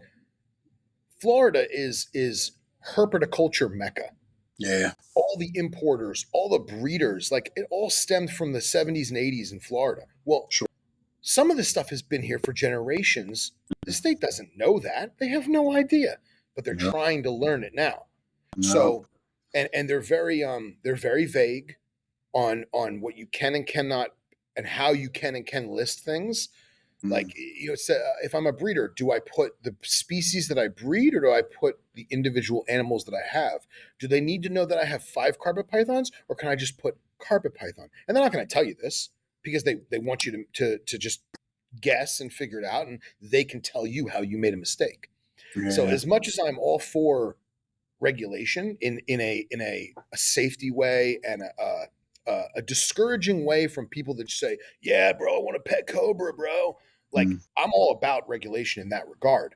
It's Absolutely. just, it's a horrible thing when you give them an inch and they take a mile. Absolutely. That's what I get from FWC in general. Is like they just thrive on this power, this trump card that they can go tell anybody what you can and cannot do. Half of these guys that I've watched them on like little clips go into some of these guys' collections to do their checks and whatnot. They wouldn't know. They don't know a third of what these fucking guys doing it right or keeping and how they're doing it. You couldn't tell this kid fucking nothing. But yeah, you're going in there and telling him how and what to do, right? Like he's obviously got the situation under control. Everything's under lock and key. Everything's labeled. Everything's all done up the right way. And then they still will just look for some way to throw their badge around. It's Well, and here's the kicker too. So I'll say this real quick. I am not anti FWC. I respect the FWC. I have friends that are FWC officers, and for the most part, they're doing a great job. The problem is that they usually won't hire animal people like us because it's the same reason why they typically don't hire hunters or fishermen, because they don't want the guy to say, hey, man, that's a great looking mahi-mahi, but hey, it's an inch too short. Be careful next time. But dude, I saw you fight that fish. That was a hell of a reel. Like, you did a That great makes job, sense. buddy. Yeah. No, they want the guy that says that's an inch short. Now I get to take your boat. And what people don't realize is that the FWC in Florida is state law enforcement. They are the highest form of law enforcement in the state. So if you're speeding on I-95, they can pull you over. If you're sitting in a parking lot dealing drugs, they can arrest you. If you're out in nature and you litter, they can not only take all of your assets within the vehicle and seize them, they can seize the vehicle itself. So there is a power trip there, but at the same time, most of the guys that are out in the field, not in Tallahassee, not the corporate people, not the construction people, the actual cops on the street and in the boats, they're good dudes, man. They're doing work. They're protecting the flora and fauna. So I'm all about it, man. I'm anti-poacher. I'm pro FWC, but it bothers me when a uneducated clerk in the Capitol tells me that I can't keep something because the scientific name changed. Yeah. That bothers me. You know what I mean? You have no idea my expertise. You have no idea what I do or how I do it. For a while, family of sea snakes was on the venomous application. Well, sea snakes are illegal in Florida. They've always been illegal. They were never allowed. And for good reason, because they don't want that shit getting loose. And I could totally respect that. And no one keeps sea snakes because they're really hard to keep in captivity. Imagine having a giant saltwater fish tank with no fish, just the snake. It's incredibly difficult. That's why zoos don't do it. Well, I got a little frisky. So I put sea snake. They freaked. Do you have them? Have you ever had them? Where did you get them from? Have you had this on your license before? I just want What to see your made you reaction. apply That's for all it that? I was. was like, whoa, whoa, whoa, whoa. I don't have them. I've never Yeah. had them. I'm not going to have them. Yeah. But no, I wanted to get that endorsement on my license. Why not? Oh yeah. Really? All right. That'd be cool. Why not? Yeah, why not? Right. So, but yeah, they made it so difficult that guys and gals don't want to do it. And I understand the reasoning. I just don't agree with the way they went about it. Yeah, So. I do too. More after talking to you, I do. You know, so many people are so spontaneous. They don't think about it. You know, they just want to do something and go. I mean, they should make it something that's, you know, takes effort to achieve. You know, Yeah. but there should be an end. You know, there should be a reward, if you will. Like, you've done this work. You've put your time in. You've, you know, battled the headwinds. Here you go. Yeah, they don't care. And now the newest laws that came out last year are by far the worst. It basically says that any violation is grounds for revocation. So if I get a misdemeanor citation because I have a dirty cage, they can revoke my license and seize my animals, which I think is very, very bad. At the same time, any possession of a venomous reptile without a license in the state of Florida is a felony. So you can lose your entire livelihood if you caught a pygmy rattlesnake in your backyard and put it in a terrarium. You're done. You're a felon.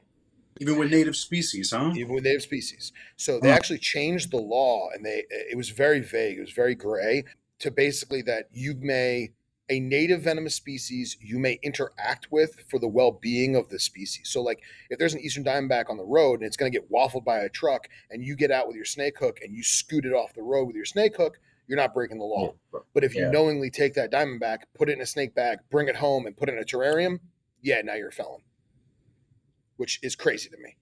Right? Yeah. You know, there's people doing way worse out there in the world than somebody keeping a pet snake. You ain't lying. Oh no, you're good. You know, I mean, like I said, we're coming up at the end, anyways. It doesn't matter. And sorry to get dark on you with all this FWC stuff. Yeah, that's cool, man. I'm good. People should hear this stuff. I mean, this is. And I can't convey it enough. Like, I'm not anti-FWC. Like, me and my investigator, my inspector, like, we're on great terms. He used to do he used to be Port Authority for import-export. So he knows about venomous. He knows about reptiles. Like, he's a stand-up guy in that regard. But I know that if I make a mistake, I mean, he's going to clean. That's all that matters. Because I made a mistake. Yeah. That's just it. Yep. Yeah, all right. So we almost at 2.5 hours. So transparency. Phil, how can everybody get a hold of you on all your platforms?